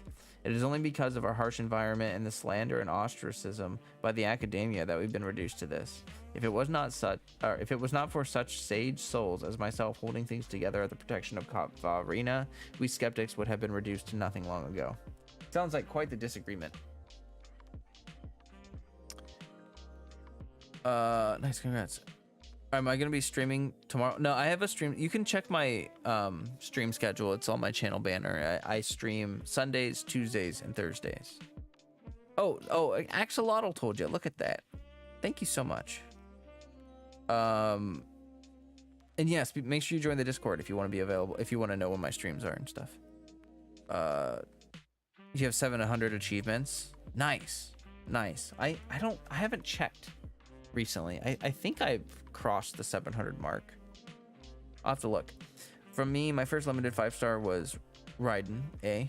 I lost my 50-50 Chi-Chi, and both have carried me to where my account is today. Yeah, that's for like some starter 5 stars, A and Chi-Chi, some pretty good ones.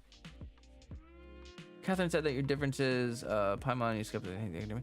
Say not hate, but rather that we simply cannot coexist. When I was young, I did go there to learn and attempt to mend our differences, but they treated me like an outsider. Though they feign politeness by calling us a branch of the academia, this is not but a means to belittle us. It is said that our predecessors had a clash of ideals with them, and so chose to go into the desert to stand against the darkness themselves. From that day on, we've been holding firm in the war against defilement, defending our land, and what have those useless louses been doing in the meantime? Compared to those pampered pedants, we who combine thought, word, and deed far better deserve honor for our wisdom. Paimon doesn't quite get it. You need only understand that conflict is the true nature of this world. Kavarina and impurity, Dari and the true way. It is these struggles for the supremacy that have kept this world alive just as surely as the sky does. Those sophists and their fancy darshans believe, dang, he called them sophists. He's going hard. In their fancy darshans believe that the fates of all are inscribed in the skies and that this is the supreme wisdom and truth. But look, the skies reflect defilement itself. Surely their truth then is an imperfect thing. Huh. Perhaps nothing is truly perfect. Think you thus? Then we might yet be friends. If time permits, we may discuss this issue in more detail. This is not the time to talk about such things. Have you not seen how the gray crystals have grown? If we do not extinguish the sign of Apatia soon, things shall grow most perilous indeed. Well, speaking of the sign, that's right, we were tasked to fix this whole thing, but after all this talking, we still don't know what it's supposed to be. Well, our plans also involve extinguishing the celestial mark. As for what it is, if it must be described as anything, let us call it the water's surface. The water's surface. The water's reflection, while an illusion, nonetheless hides the truth within itself. So it is within the skies. It is like a mirage, if you have seen those before.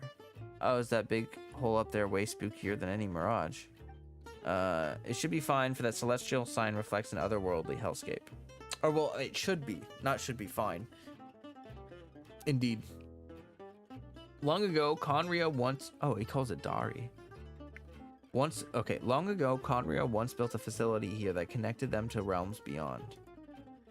During the Great Disaster, which they say Dari started, monsters swarmed from that very facility into the nations of the world. The monsters tore open a great rift that came to be called the Tunigi Hollow, and though they were sealed away with the new vein of the ancient tree, this mysterious sign appeared along. This is so much lore.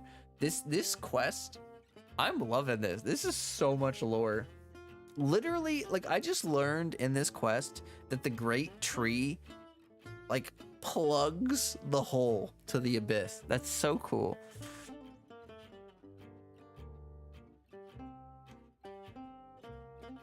What the sign reflects is that which lies beyond the dark rift, and though the monsters cannot entertain that through that illusion, it is nonetheless radiates corrupt energies. They say that our very first Vijnanapati extinguished that strange sign together with the Pari, but as the power of impurity has strengthened over time, it has appeared once again.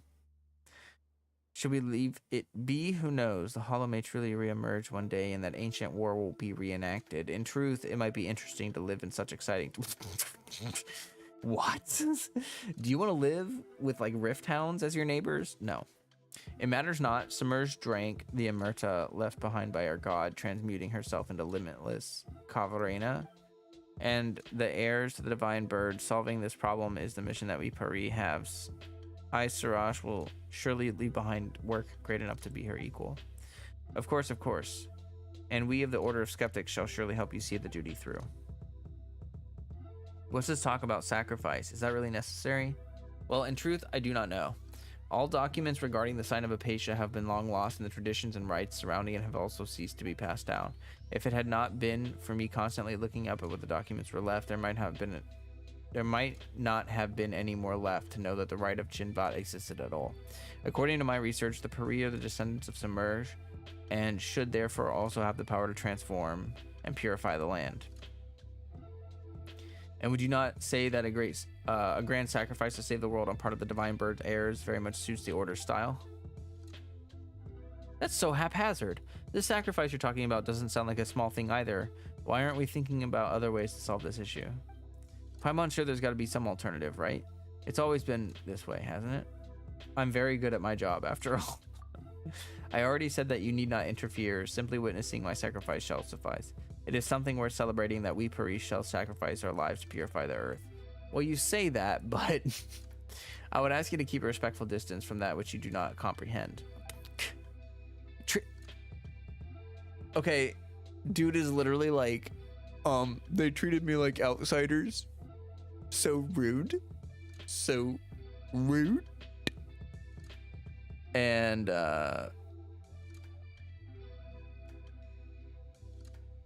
here he is, literally being a hypocrite. All right, so I was planning to investigate the Shinigi Hollow to make preparations. Why don't you come along? I see that. I trust that you also wish to see the scars left behind by a fissure that once led beyond our world's bounds. When you see it, I believe you shall understand. Well, Paimon's kind of curious. Sounds like a plan. In that case, I shall lead the way. After all, you would find it impossible to freely traverse this land. Okay. My Yasna body, follow me to the end. Watch me complete my mission. Okay.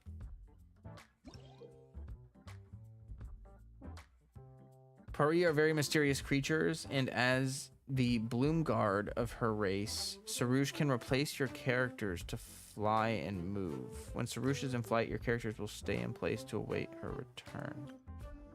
While in flight, she can ascend, descend, use accelerate skills. You cannot go too far from beyond your character. Sarouche can call upon special energies within items around mysterious Wait. Oh, okay. Press the interact skill to allow her powers to guide the might. Hold her skill to cause her to stop and channel. Okay. As a Paris, she can also perceive some things beyond normal sight.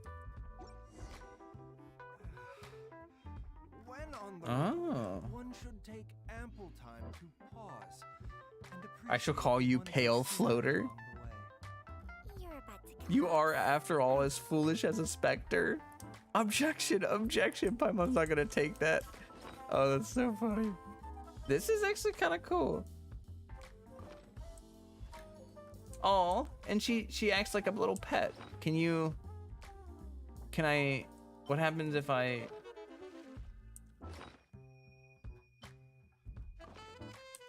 Okay, so she counts as a pet. Like, you can't have a pet at the same time. When the red scar... Wait, I didn't see it.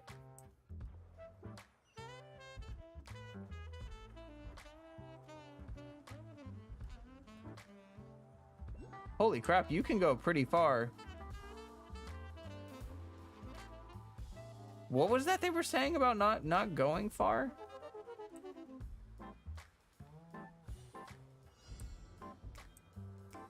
Oh my gosh.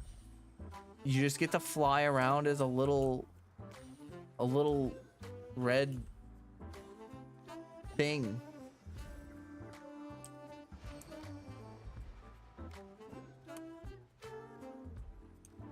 Good chance to check your achievements. Oh, true. This is freaking cool. And you can just cancel it, and then you're just back. That's kind of nice.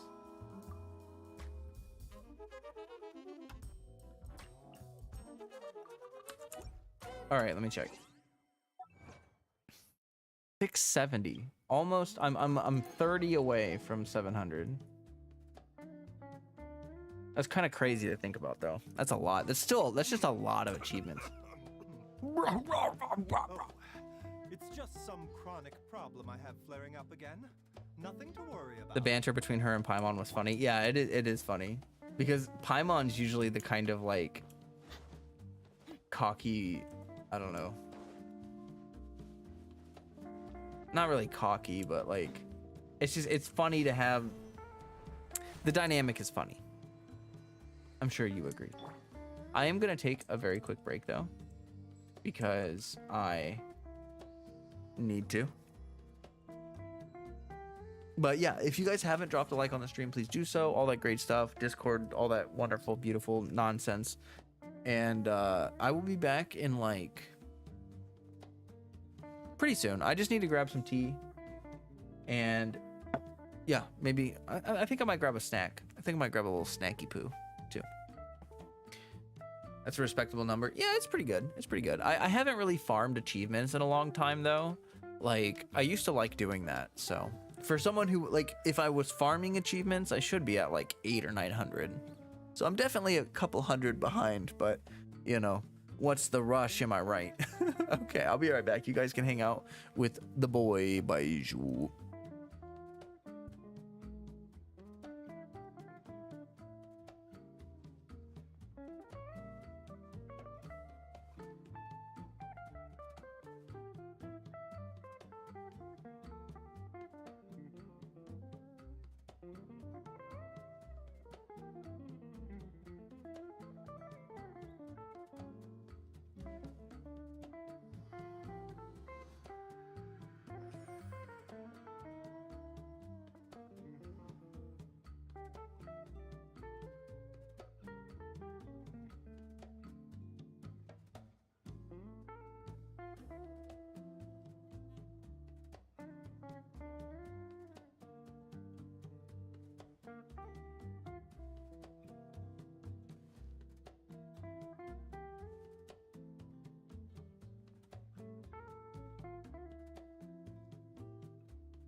All right.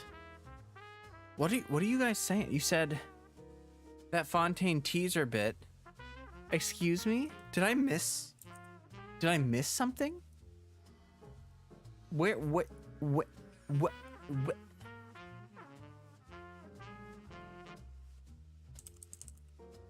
Hold on, I'm going to the Genshin YouTube channel. Is it in the trailer or is it in the actual live stream?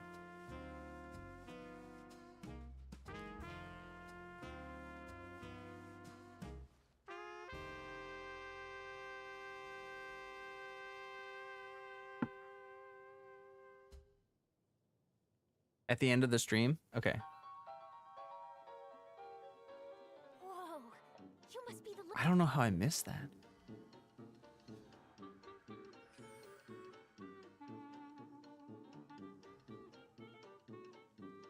Turn the volume down here. All right, let me... Oh. How did I miss this? I feel like I might have stopped watching or something at the end. I don't know. Maybe I just quit out before. Oh, it's like so short. It's like okay,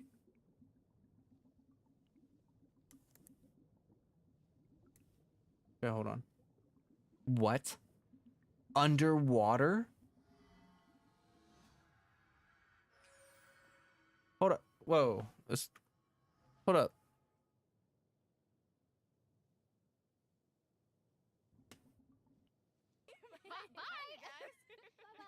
Let me watch that again real quick.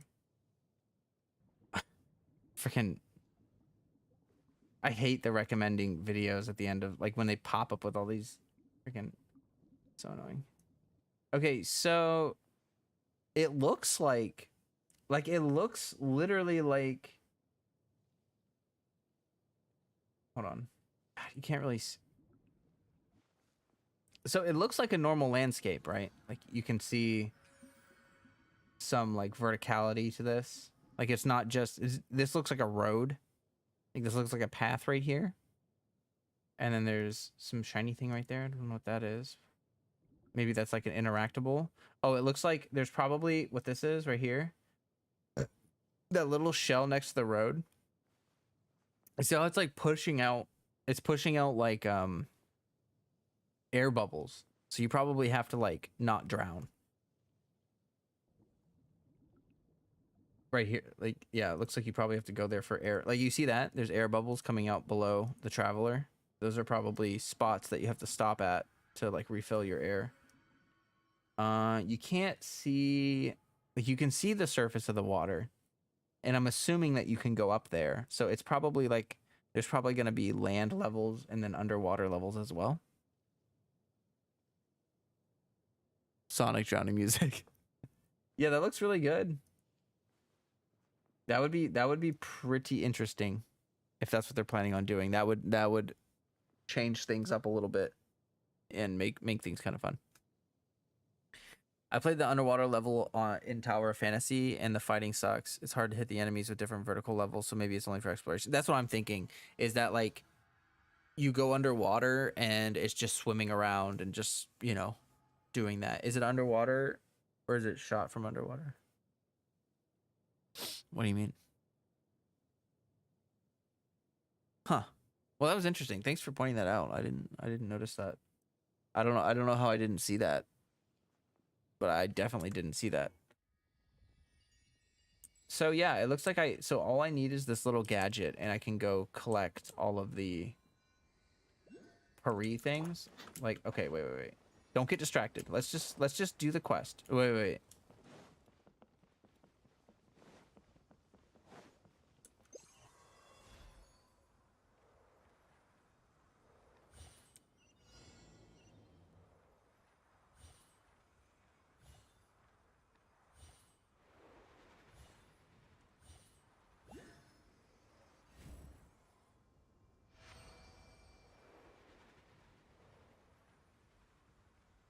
Oh man, that's way too fun. It's so stupidly simple, like it's not even like that crazy. It just feels novel for Genshin.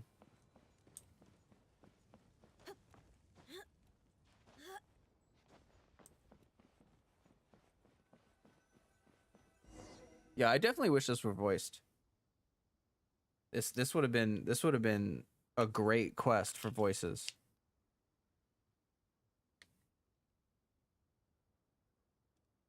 Okay, is that the deep pit, the Tunigi Hollow you're talking? I forgot to grab cinnamon for my applesauce. I like to add like a crap ton of cinnamon to my applesauce because I'm a crazy person.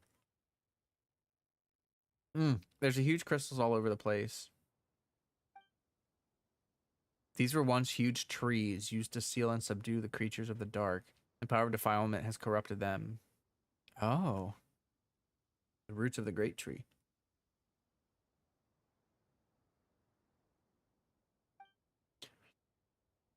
We must use the power to reopen the way. Whoa, whoa, whoa, whoa, whoa, whoa, buddy.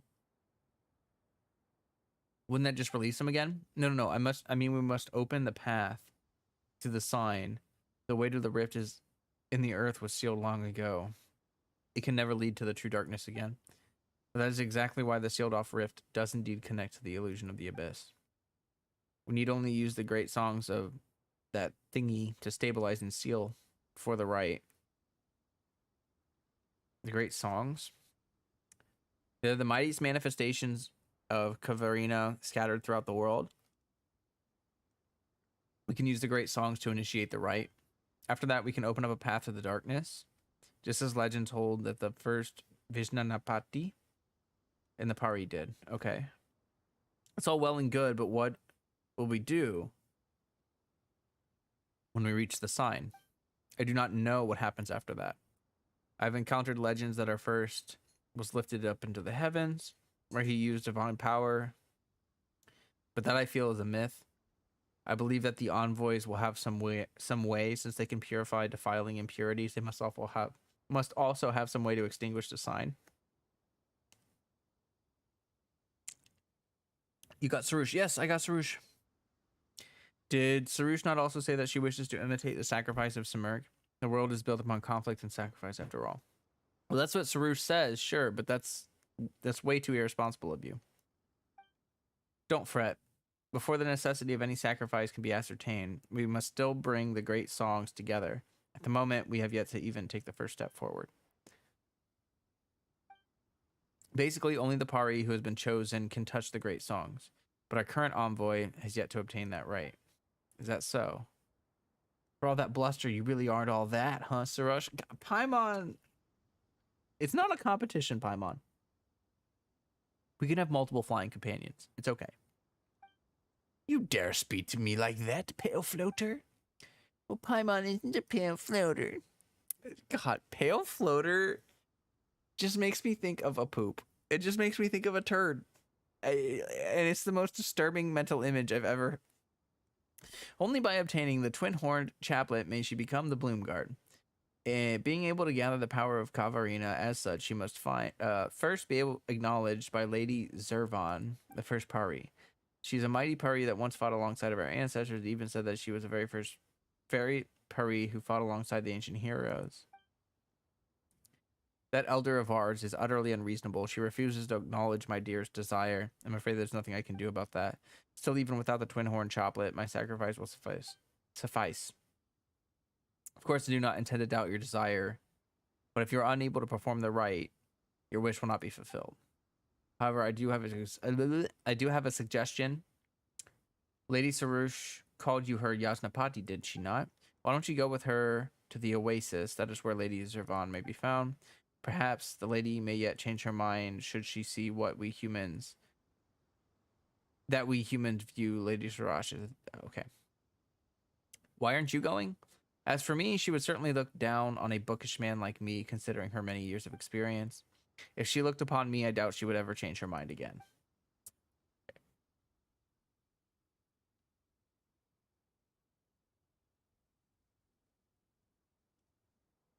I just noticed Remsert Prismer is a palindrome. I also just noticed that because you said that. That's clever. I didn't think about that. Maybe Hoyo tried to make the player think it's underwater, but actually just travel normally swimming in the shoot from underwater just for the teaser. Oh.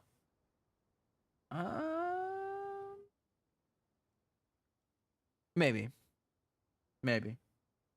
I don't feel like they would show something like that without a reason. You know what I mean? Like, I don't feel like they would show the travelers swimming underwater like that without that being something we will do.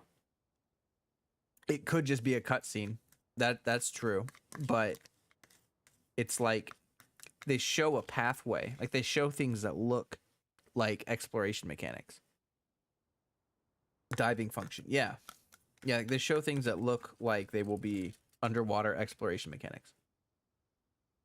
If it were just a trailer, I don't think they would have shown things that look like gameplay mechanics. It would have just been pretty. It's kind of interesting to think, though. What are the cats doing? Aren't you a sneaky one? Of course not. There's so much I must do. For example, the preparations must still be done.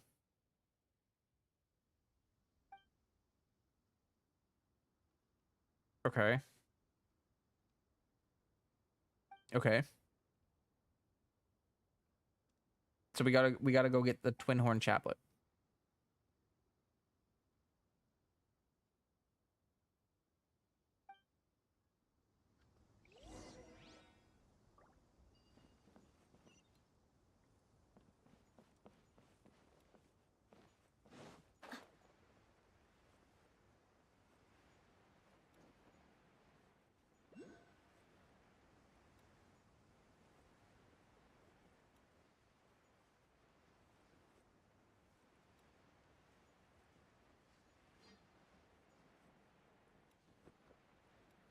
Oh. Dang, there's chests everywhere.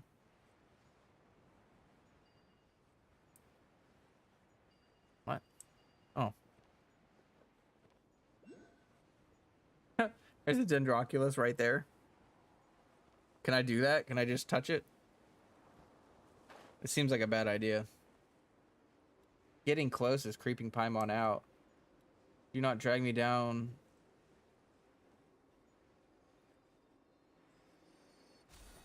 Oh. Ooh, pretty.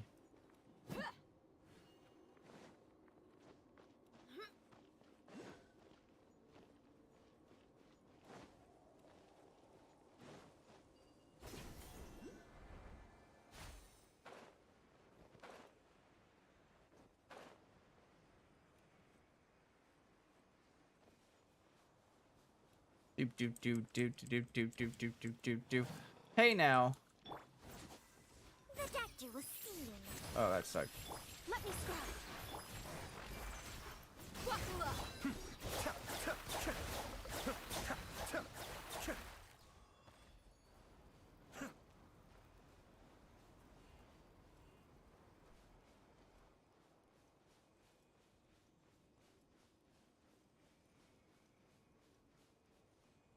You didn't have the balls to do that until it opened up.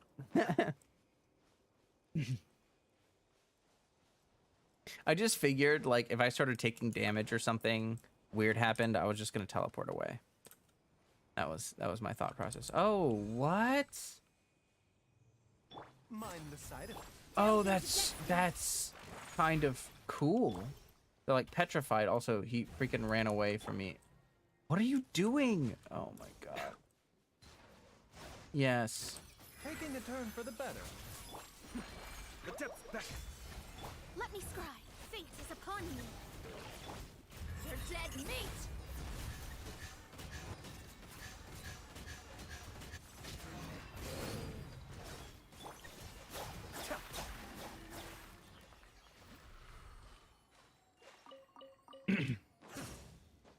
Okay, so I have to go around and find 3 of those to like unpetrify these rift hounds, and then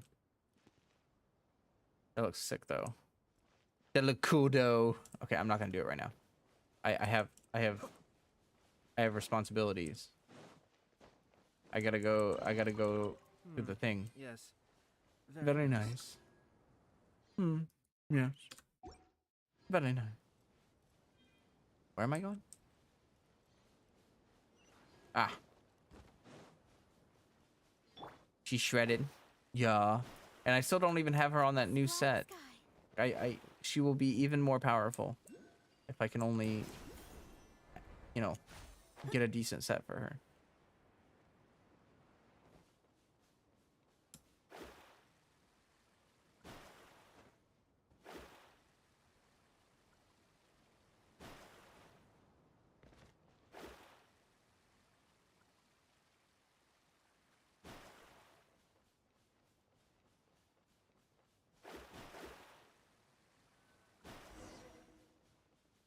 Continue onward. Okie doke. I can do that. I don't know what that rock is for, but I'm just gonna keep mining it.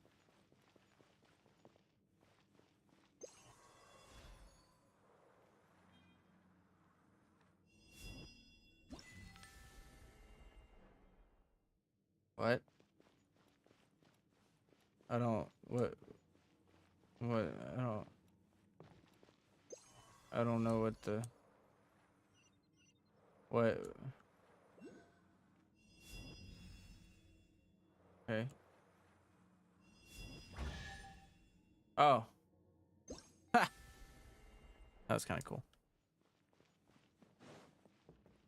I could make a tidy sum selling some of this. I guess it booted me out when I got the achievement, which is kind of weird. Maybe she can actually see something in that ore that I can't see. Oh god. The camera thing it does there is really weird.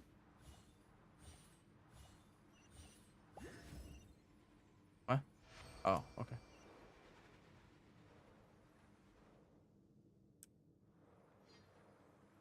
Yeah, this stuff.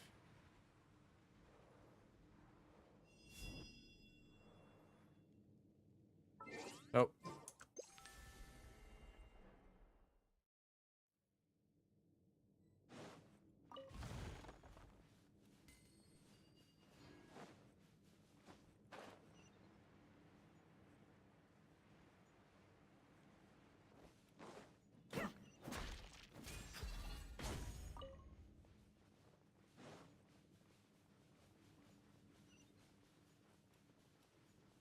Okay. Doesn't look like there's anything here. Was there a teleporter waypoint that I missed? What is going on? Tell me to go over there, and you tell me to go over here. Okay. Okay.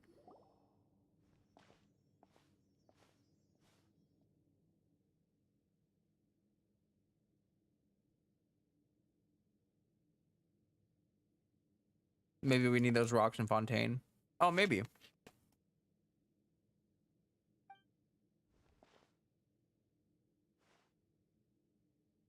It does not have a sinful form. It was merely unlucky to be caught in the crossfire. Maybe it's a good thing it's sealed.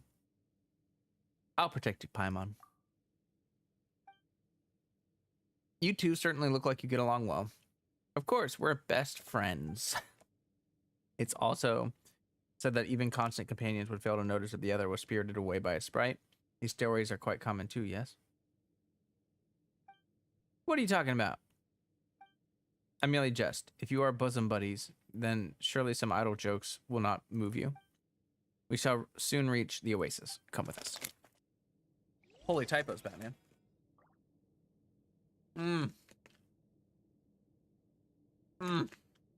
I love sun chips. They're so good. Unstoppably good. Unbelievably good. Whoa.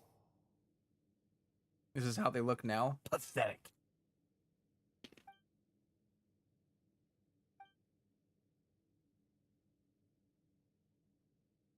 What?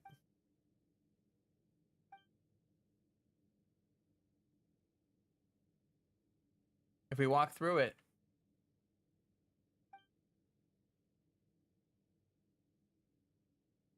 Okay.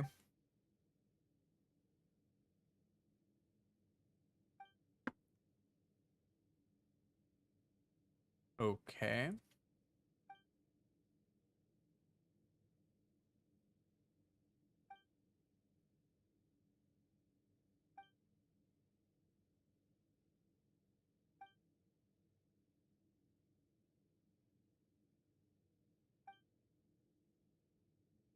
Okay.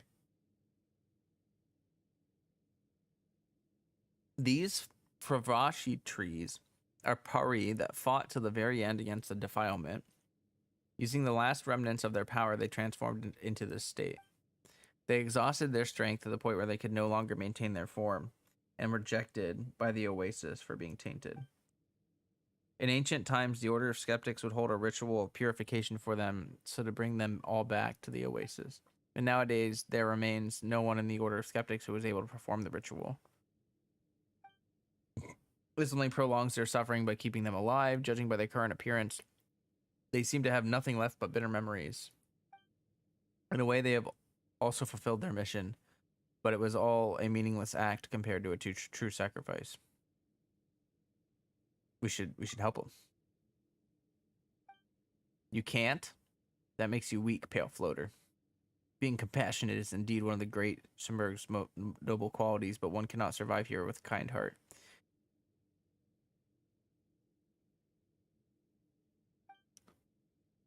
Perhaps they have different ideas. If Paimon was trapped here, Paimon would want to go home. We share no weakness. Since even my Yasnapati fancies so, I shall wake her up with my power and listen to her dimming voice.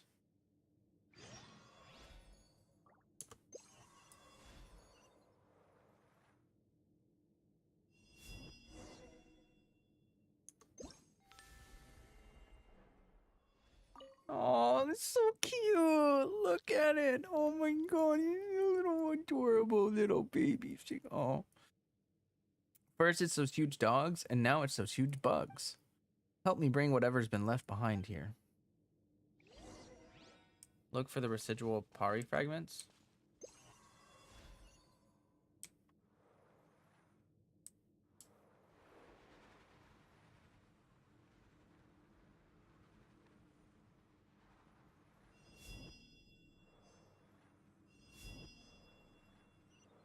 Oh yeah, now we're doing the work.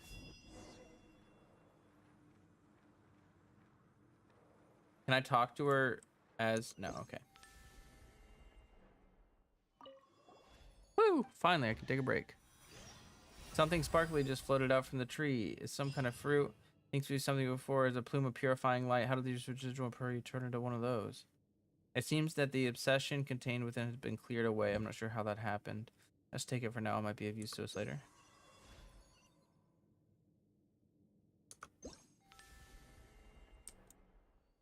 Okay.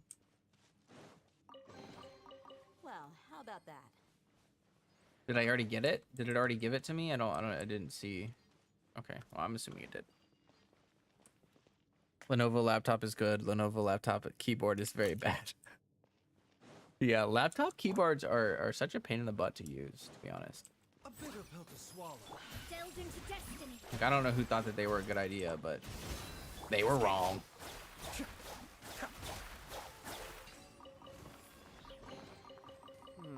Yes. Very nice. Very nice.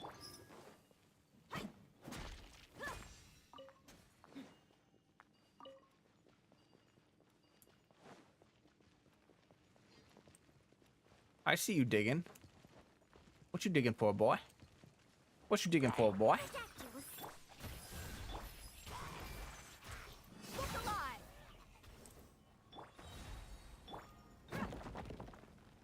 Oh.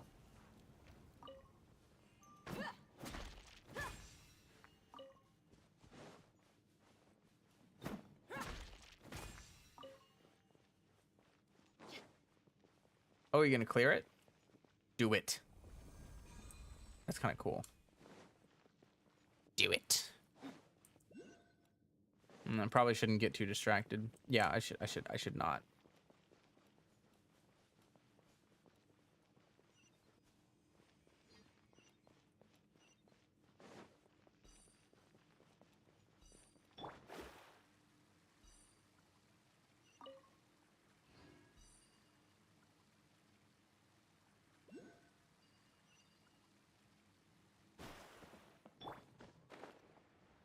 I almost feel bad for them.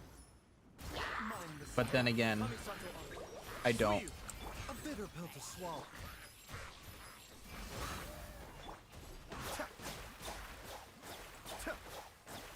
The doctor was sealed. Let me scribe.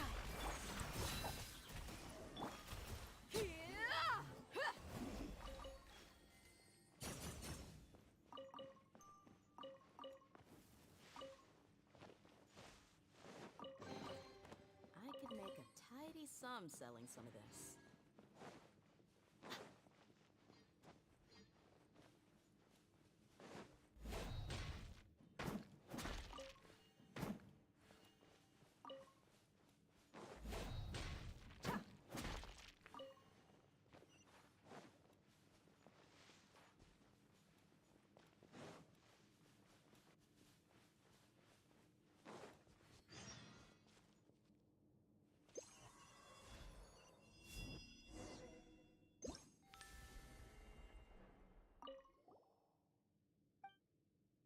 You could, would you mind bringing me some pistols?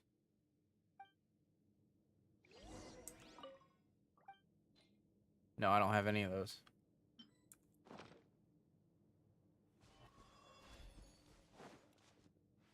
I feel like I missed something. Am I supposed to? Did I? Oh, I was supposed to go up. That's right. That's right. Let me get rid of that tutorial there.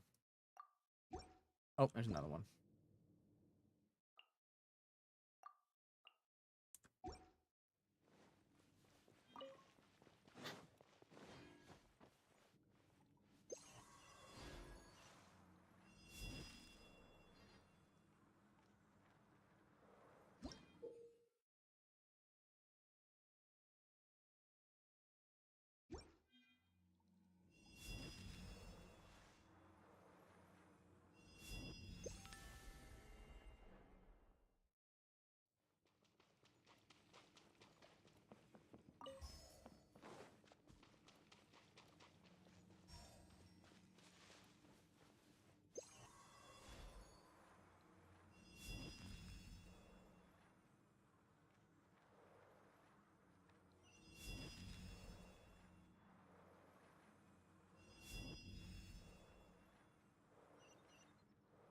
There's some order I'm supposed to do this in that I'm not aware of.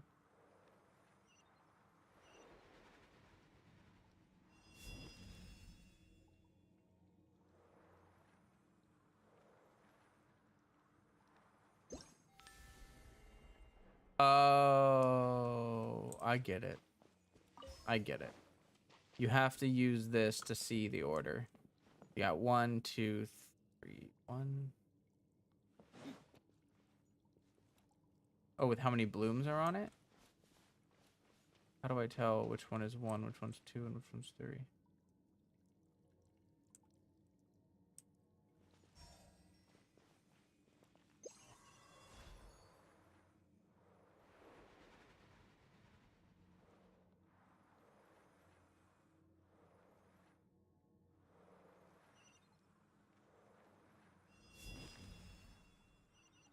Oh, I think it's the other way around. I think you have to go from top to bottom.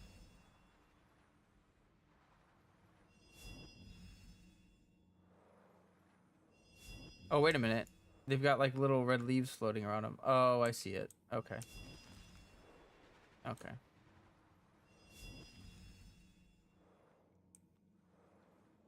That looks like 2. Wait, 3. That's 3. That's 2. No, wait. It's the same on every single one of them.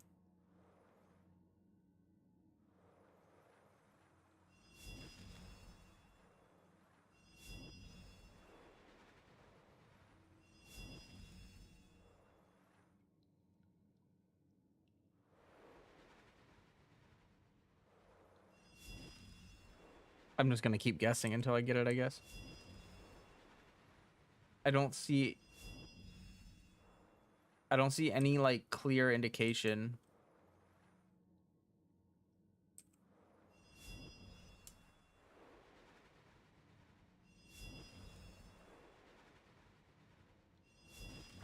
Okay, yeah, that's what it was.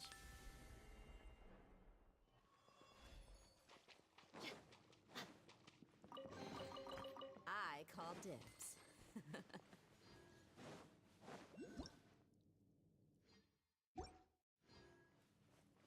Okay.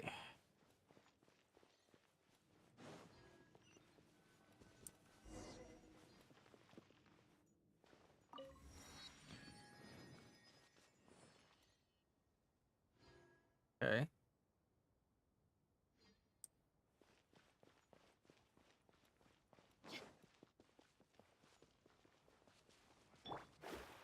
Continue onward.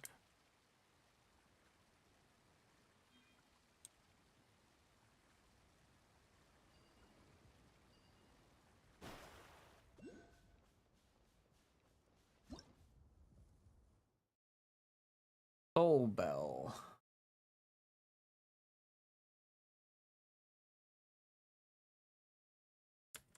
Hmm. Huh.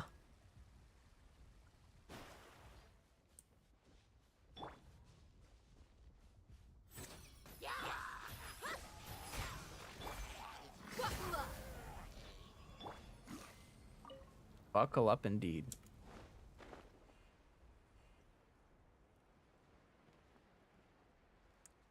Oh gosh, I always hit like B or C instead of V.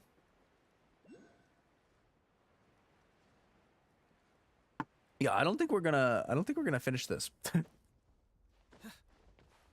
Do not think that we will.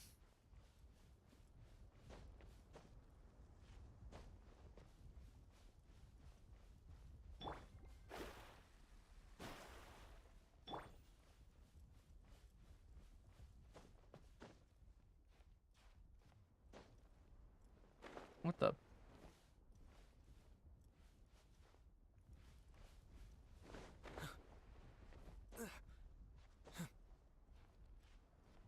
No.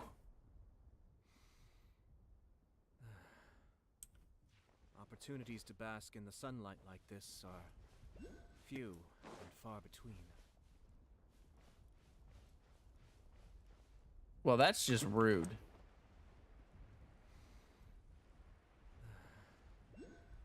Opportunities to bask in the sunlight like this are few and far between.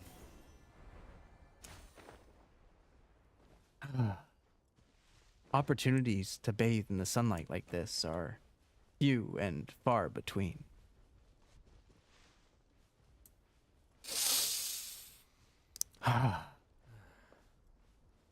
Opportunities to bask in the sunlight like this are few and far between.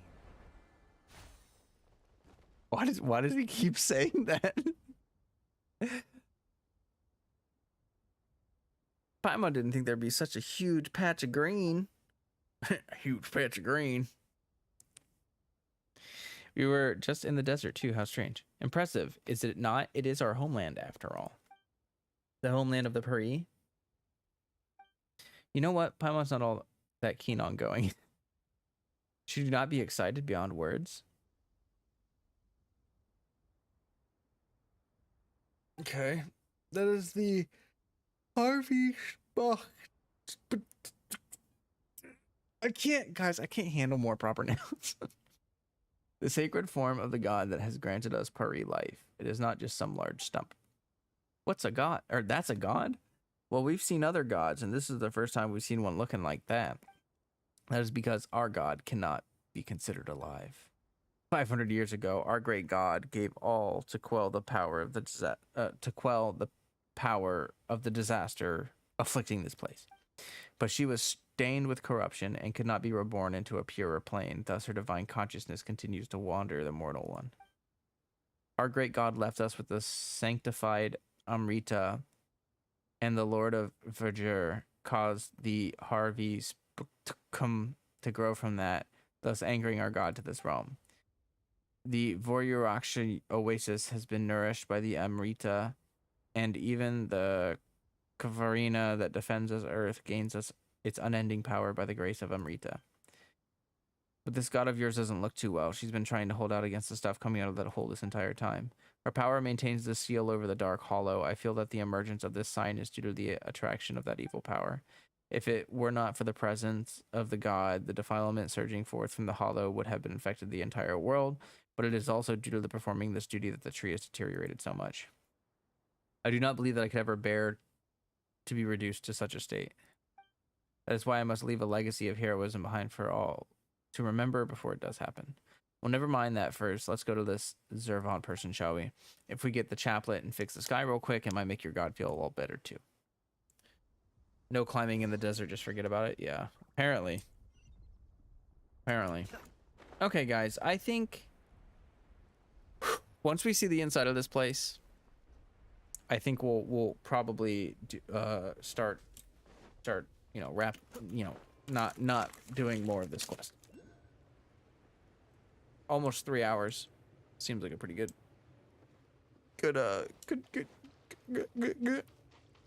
stream.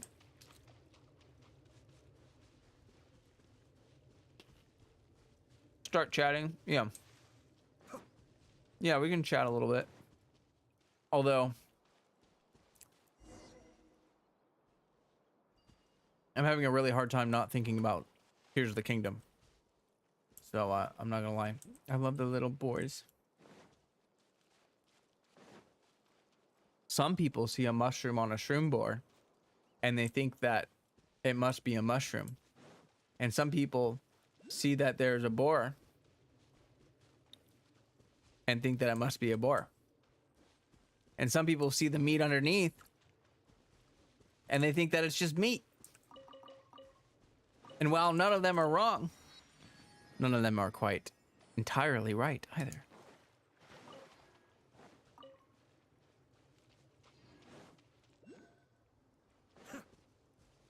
Oh.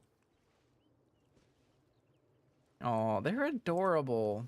I love these little guys. They're so cute.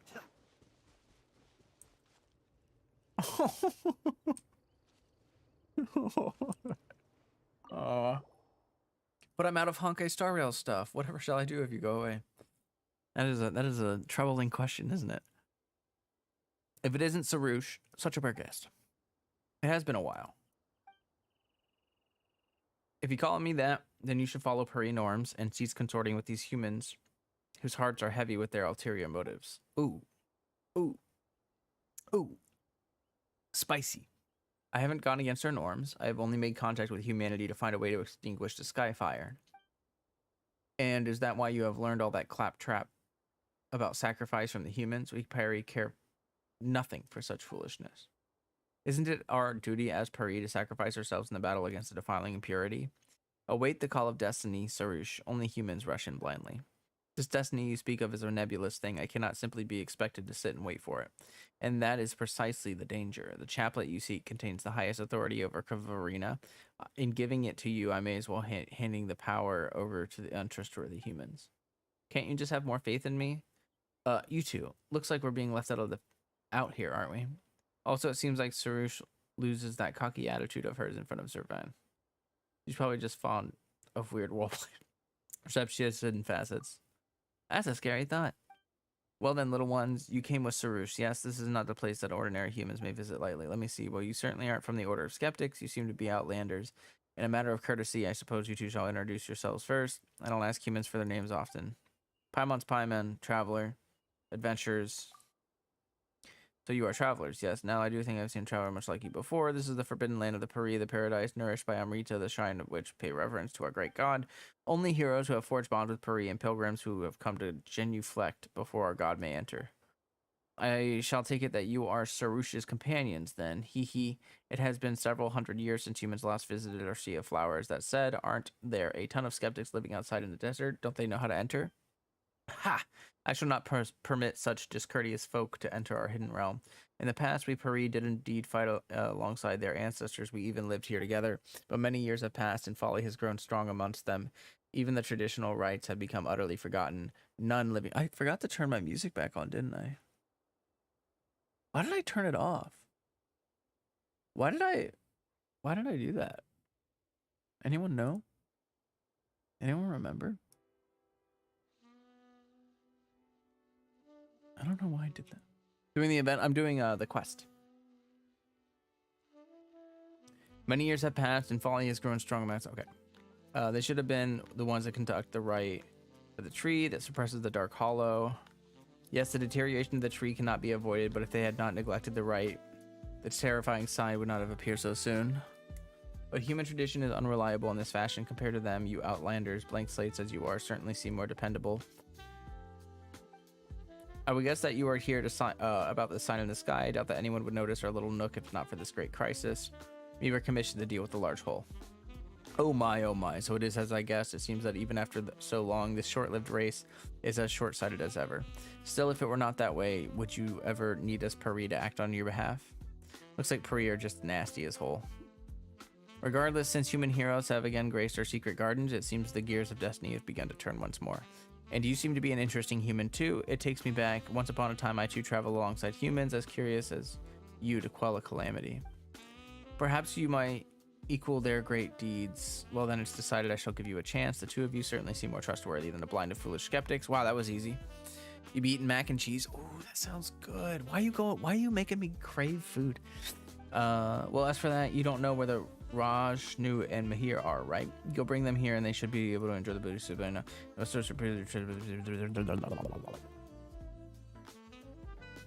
So this is the kind of seal that everyone needs to get together to break, and then we can get the chaplet right. Such impoverished imagination. The chaplet can be given to you at any time, but to solve the issue, the sign, we will need their strength. Sarush alone will not be enough to open the path, nor not even with the chaplet. Paimon doesn't really know what you're saying, but as long as we get the chaplet, it's fine. I don't need hope. You're not very honest, Sarush, but since your elder says so, I guess you just gotta listen to us. Okay.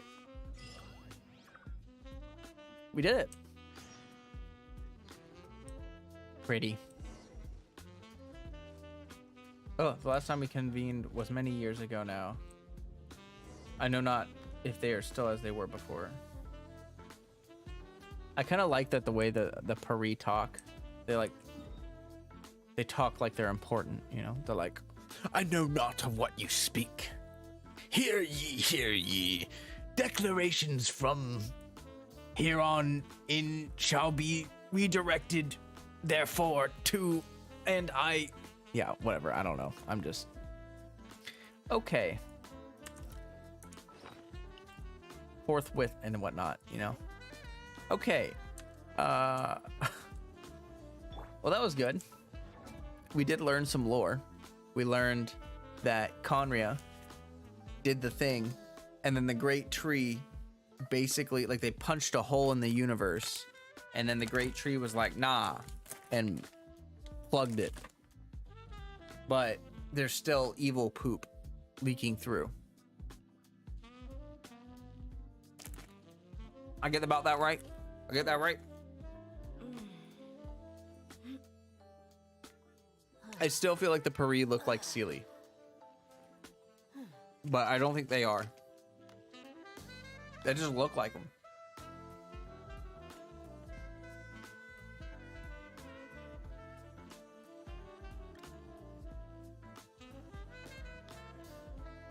All hail the Great Tree.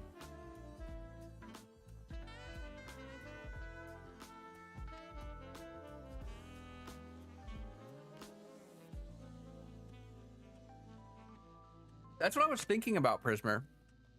I was thinking, like, maybe they are evolved Sealies. Like, maybe they are, like, ancestors to Ceres. Ceres? Sealies. But that would destroy my theory that Paimon is a Sealy.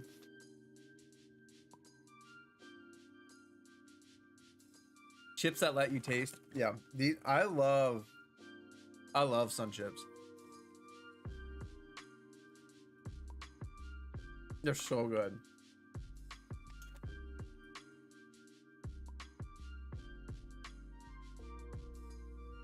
Veronica, hello.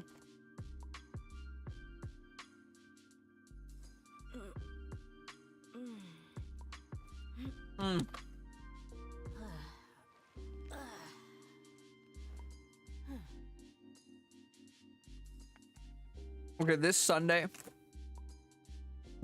I think I'm gonna do a Tears of the Kingdom stream.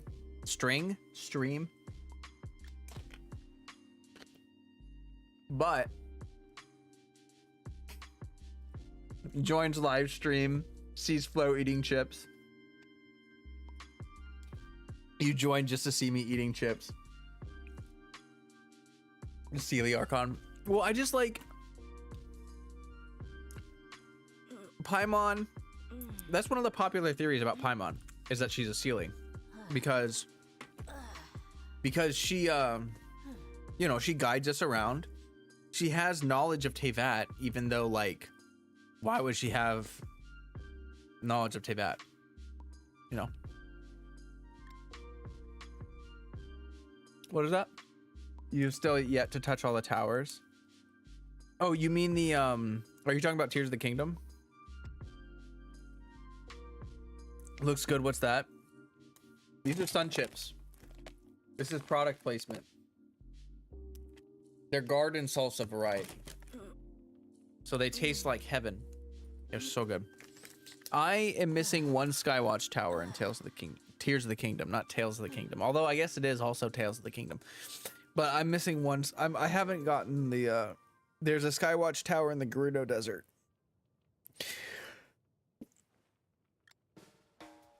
Oh, I haven't gotten that one yet. I just got to the Goron city. I did the Rito arc, and now I'm doing the Goron arc. That's all I will say. How's Tears of the Kingdom? It's amazing. Coming from someone who liked Breath of the Wild, it feels like they took the best parts of Breath of the Wild and just went to town on them, and then they made a lot of things better. Particularly, I love to cook in Breath of the Wild. Like, that was one of my favorite things to do, is cook. They added a recipe book function, which allows you to just auto create a meal. Like, you go in, you see once you cook a meal, it's available, and then you can go into the recipe card, click it, and then you're automatically holding the food that you need, and then you can cook it. That's really nice. There's quite a few little, like, quality of life things. Like, weapon durability isn't much of an issue because you have the fuse mechanic, so you can just take any stick and turn it into an actual decent weapon. And you know, like, there's plenty, there are tons of weapons. Like, honestly, I feel like they were maybe a little bit too concerned about weapon durability because it was a big complaint for a lot of people. But I felt like my weapons last a long time. I think that the weapon arc is really good. Or the weapon durability system is a lot better in this one. But it's like almost like they almost went too hard. Like, sometimes I almost feel like I want my weapons to break faster, if that makes sense. Like, sometimes I genuinely feel like just getting rid of a weapon because it hasn't broken and I just don't want to use it anymore or something. Now, you know, we'll see. We'll see how that goes later on. Hey, Fred. I started with the Rito arc. So you did the Goron arc first. There is sort of like an intended path, and I've been following that. So I know you can do everything in whatever order you want or whatever. Like, you can just go do things in whatever order you want. But it sort of nudges you in a certain direction. And so, yeah, I went and I did the Rito one first. Now I'm going to go do the Goron arc. And I think I'm going to finish up. I don't know. I mean, I don't even know what's coming. You know, like, I don't look at spoilers or anything. Although, I don't know. I don't even want to say anything. I don't even want to, like, speculate because I'm afraid that someone's going to, like, pop in and, like, there's a general path to follow. Yeah, well, see, there is a quest system, but there was a quest system in Breath of the Wild too. But, like, what I mean by intended path is, so you get the quest and they say, hey, go to the 4 regions and help people. But if you go to any stable, or if you talk to a bunch of, like, if you talk to Pyrrha, she'll tell you to go to the Rito region first. She'll tell you to go to the Hebra Mountains first. If you talk to anyone at a stable that's reading a newspaper, they will tell you to go to the Rito area first. And after you get done with the Rito area, then they tell you to go to the Goron area. So those 2 areas could be both feasibly good starter areas because the enemies shouldn't be too tough. How long is the gameplay? Will the story be long? So Breath of the Wild is considered to have 50 hours of story, which obviously it could be more or less depending on what you choose to do or whatever. But if you follow the full main story of Breath of the Wild, it's like 50 hours. What they're saying for Tears of the Kingdom is that the full main story is 80 hours. So, like, almost not double, but like pretty much almost double the not. I don't want to say double the story. That sounds stupid. It is a significant boost to the amount of story, like quite a bit more story. I don't know though, because I'm still so early on in the game, like, and I don't look up I'm terrified of spoilers. So I have yet to see how that translates. You know what I mean? Whoa, Freddy just like tried to, there's like nowhere to stand on the back of this chair and he just tried to jump up there. It's crazy. Crazy, Freddy. You wanna come, you don't smell like poop anymore. You wanna come up here? Say hi to stream? Let me get the camera ready. Come here, buddy. I know you want up here. I know you do. I know you want it. Come here. Here he comes. Who's a good boy?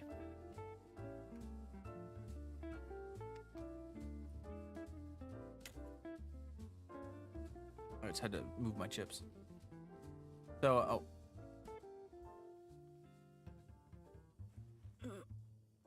Witty!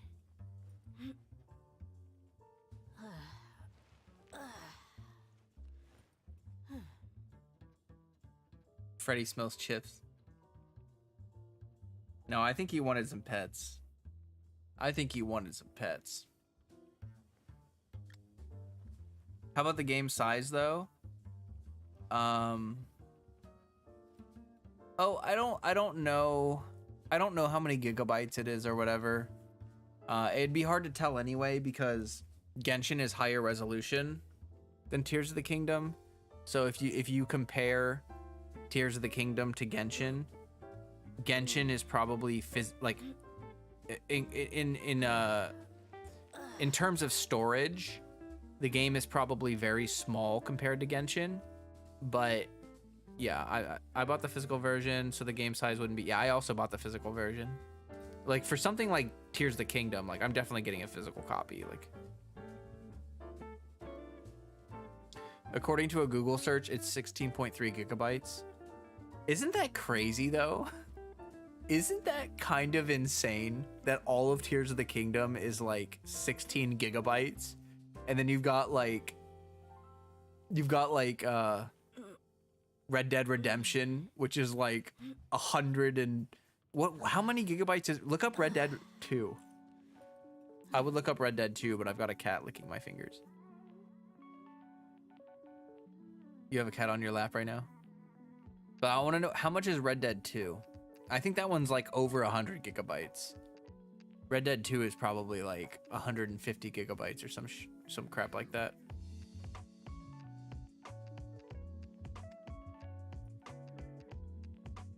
$150 gigabytes.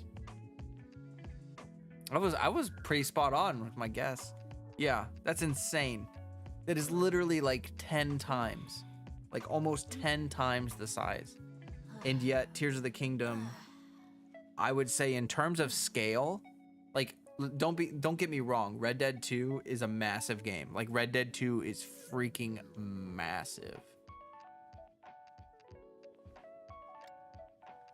But Breath of the Wild, like Tears of the Kingdom ain't no slouch, you know. Baldur's Gate is 150 gigabytes. Jeez. I am pretty excited for Baldur's Gate to release though. Like I'll play Baldur's Gate. That sounds fun. I love D&D, so like, you know, like I really liked Divinity Original Sin. I liked that a lot. Oh my god, I've got Freddy for all over my hands. All over.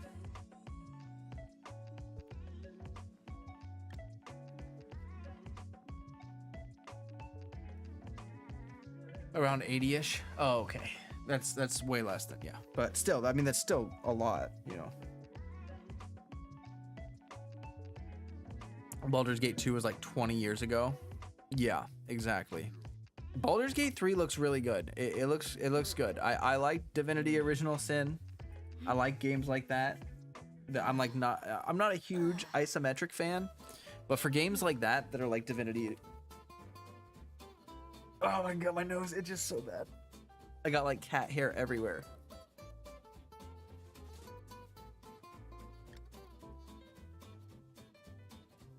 Duh. Anyway. Yeah. You're an isometric stand. Nice. Are you going to be playing Diablo 4? Are you looking forward to it? Because I'm not like a super big Diablo fan or anything, but I've heard, I'm curious to what people are thinking. Why, hello, Zaz. Why, hello there. I see you in Twitch. I see you in Twitch chat. Do I remember how much Genshin was in 1.0? Oh, I have no idea. I can't tell you, to be honest. First of all, I didn't play in 1.0. I played in like 1.2. But even then, I've played on PC, so I've never really I never really thought about storage.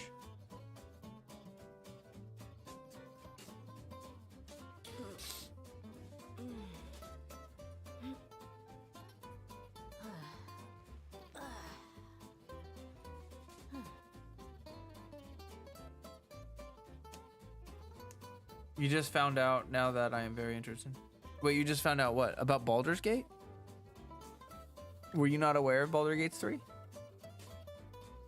Because that, yeah, it actually, you know, Baldur's Gate 3, when it first came to early access, everyone was super hyped for it. And then I haven't heard anything. I haven't heard anything about Baldur's Gate 3. You were unaware? Oh, wow. That's a good surprise. Yeah, I don't know. I don't know. I decided personally, like, I didn't want to play Baldur's Gate 3 as early access because if it's going to be like a D&D style game, like they mentioned that they didn't have all the races, like you can play it, but it's not available. Like not all the classes are available and not all the races are available. And to me, that's like, I'm not gonna play through the game and pick a class that I don't want just because the class that I do want is not available yet. You know what I mean? Like I would rather just wait for the game to come out so I can just make a choice and not feel like I'm being locked out of a different choice. You know what I mean? But once the game actually comes out, like I am for sure gonna play that. It sounds awesome. Like if they can nail the complexity of some of the systems, it'll be great. It'll be great. It'll be great. Oh. Just power stance. No. Okay, I can't resist the call of Tears of the Kingdom for much longer, guys. I can't. I need it. I need it. It's awful. It's soul consuming. It is. Yeah. So, I appreciate everybody for being here. I appreciate all of you. I see your Captain Americat. That was a good pun. I appreciate that pun. And I feel terrible for endings. Every time I feel like every time I end stream, I get at least one or two people that pop in. Like we had Radica and Zaz pop in, and I'm like getting ready to wrap up, and it's like, oh boy, oh boy. It's okay. You just got home from class. I mean, yeah, the VOD is here if you want to watch it. You know, like if you really miss me that much. But other than that, I will be back on Thursday. So resist the Tears of the Kingdom. I can't. I literally can't. And I don't want to. Like that's the thing. It's like I don't want to stop playing. I just all I want to do. But yeah, I will definitely be able to give more complete thoughts once I'm farther into the game. Like I'm really early in the game still, to be honest, even though I've already put probably 30 hours into the game.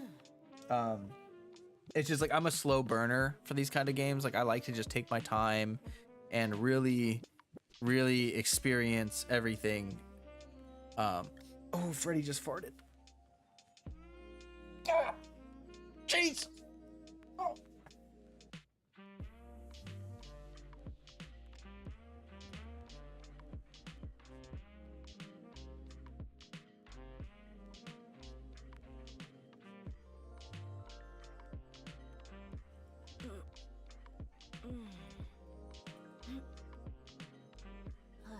Okay, we're good. We're good. He just freaking loves gassing me out, I swear. He enjoys that so greatly. He gets massive pleasure. First number 2, now the farts. Yeah, exactly. He's been a stinky boy tonight. He's been a stinky boy. You should see it like when he poops in the middle of the night and he comes up to me and he wants to cuddle and he just smells like a turd and it's like wonderful. I love how we chats be interacting together. Yeah. Yes. Okay, I guess I'll do a couple plugs. If you're not in the Discord, you should join. If you have not followed me on Twitch, feel free to do so. That would be great. If you haven't liked the stream, that's also a good thing to do. And yeah, I would highly recommend that you keep your eyes peeled for a Thursday stream and this Sunday, if I can get my Switch to work, which I think it should. Like, I have a...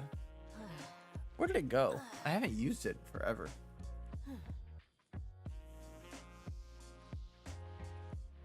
I actually don't know where I put it, but I have a cam link, you know?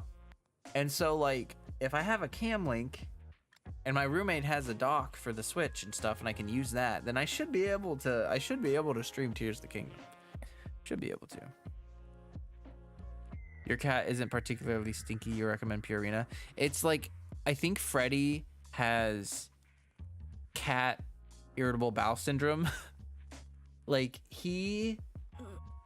I've had him on a variety of diets and he just, I don't know what it is, but he constantly has like gross bowel movements and stuff. Like, it seems like when he gets stressed out, it affects his bowel movements. So I don't know. I think he might have like irritable bowel syndrome or something. IBS, that's what it's called.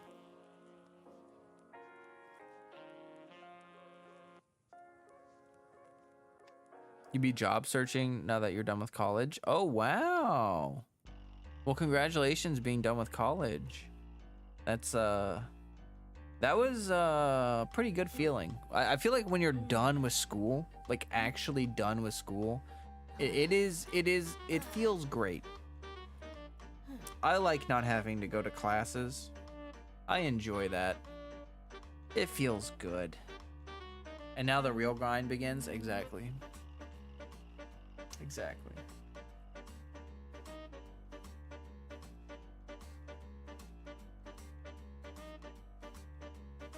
Oh man. Yeah, my nose is itchy as heck right now. Okay. Well, oh, let me log out of Genshin. Wait a minute. Didn't I have like 40 resin? Oh crap. I should run that domain like once so I can condense that resin. I'm gonna do that. Stay close. No going It's all like out. reaching The desert does max level in a game and now you gotta farm progress further. Said F college and just got a hardworking job. I don't blame you. I don't blame you. Honestly, probably the smarter strategy nowadays for a lot of people is to just not go to college and go to trade school instead. Trade school can get you, you know, what you need and whatnot. Here, I'm just gonna, we'll go back. Whoa. Wait, what? Oh, what the heck? Why did Epic Store pop up? Go away. There we go.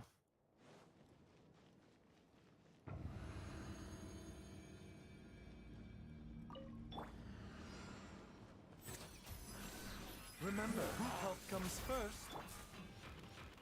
No, I just it seriously didn't. There we go. I was like, A bitter pill to swallow. Delve into destiny. Let's get it on. no, yeah, there we go. Okay, there we go. There we go. There we go. Mind the side effect. taking a turn for the better. The depth's back. Written in the stars. You asked for it.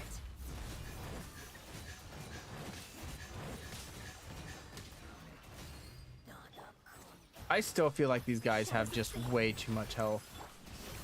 Be still. Like, just, I don't know. This is a lot of, there's too much HP. Too much HP. I love the idea of college and I love learning, but life is life. Yeah, I mean, like, I feel like college has become prohibitively expensive. I mean, it was prohibitively expensive years ago, and it's only gotten worse. And like, although getting an like, we should be able to give an education, even in like a higher education to everyone in this country. Well, America is where I live, you know. But like, I don't know. It's not worth going into huge amounts of debt for. And the unfortunate thing is that, like, when I grew up, I was constantly told that it is worth it. Like, oh yeah, you'll go hundreds of thousands of dollars into debt, but think about all the millions of dollars you'll make after you go to college. And that is just some BS. That is just some hard spun BS. Like, you can make tons of money not going to college. You can make plenty of money working a trade, or there are tons of jobs that don't even require trade school, which you can make plenty of money doing. And it's just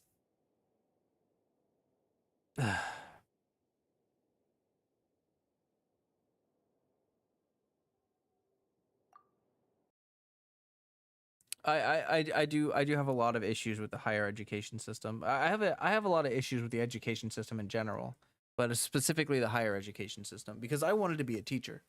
Like, that's what I originally wanted to be. And it's just not. It's like working in hell. It's like working in hell is working in education is like working in hell, and that is not. It just doesn't make sense to me. It's awful. It's awful. I can't believe teachers are treated so badly in this country. Like, to be honest, it's horrible. All right. Well, I ran that domain. My resin done got spent, and yeah, I'm gonna go play Tears of the Kingdom. Okay. Okay. So I appreciate everybody that was here and is here, and I hope to see you all on Thursday for another Genshin stream, and then this weekend, Tears of the Kingdom stream and a video. You're a credit short of a degree, and I don't care. Hey, that's fine. Oh well, then see you next time. Sorry, Mage. I know you just joined. I'm sorry. It's like, it's the end of the stream, and I would love to stream longer to make you happy, but I can't resist the freaking dude. I can't go without it. I need it. Okay. I only recommend it if you want to pursue a career that needs you to invest that time into it, like a lawyer or a doctor. Yeah, of course. Like, if you want to be a doctor, you got to go med school or whatever. But yeah, all right. Resist it? No. All right, yeah, no. All right, I'll see you guys later. Have a good one. Stay healthy. Stay hydrated.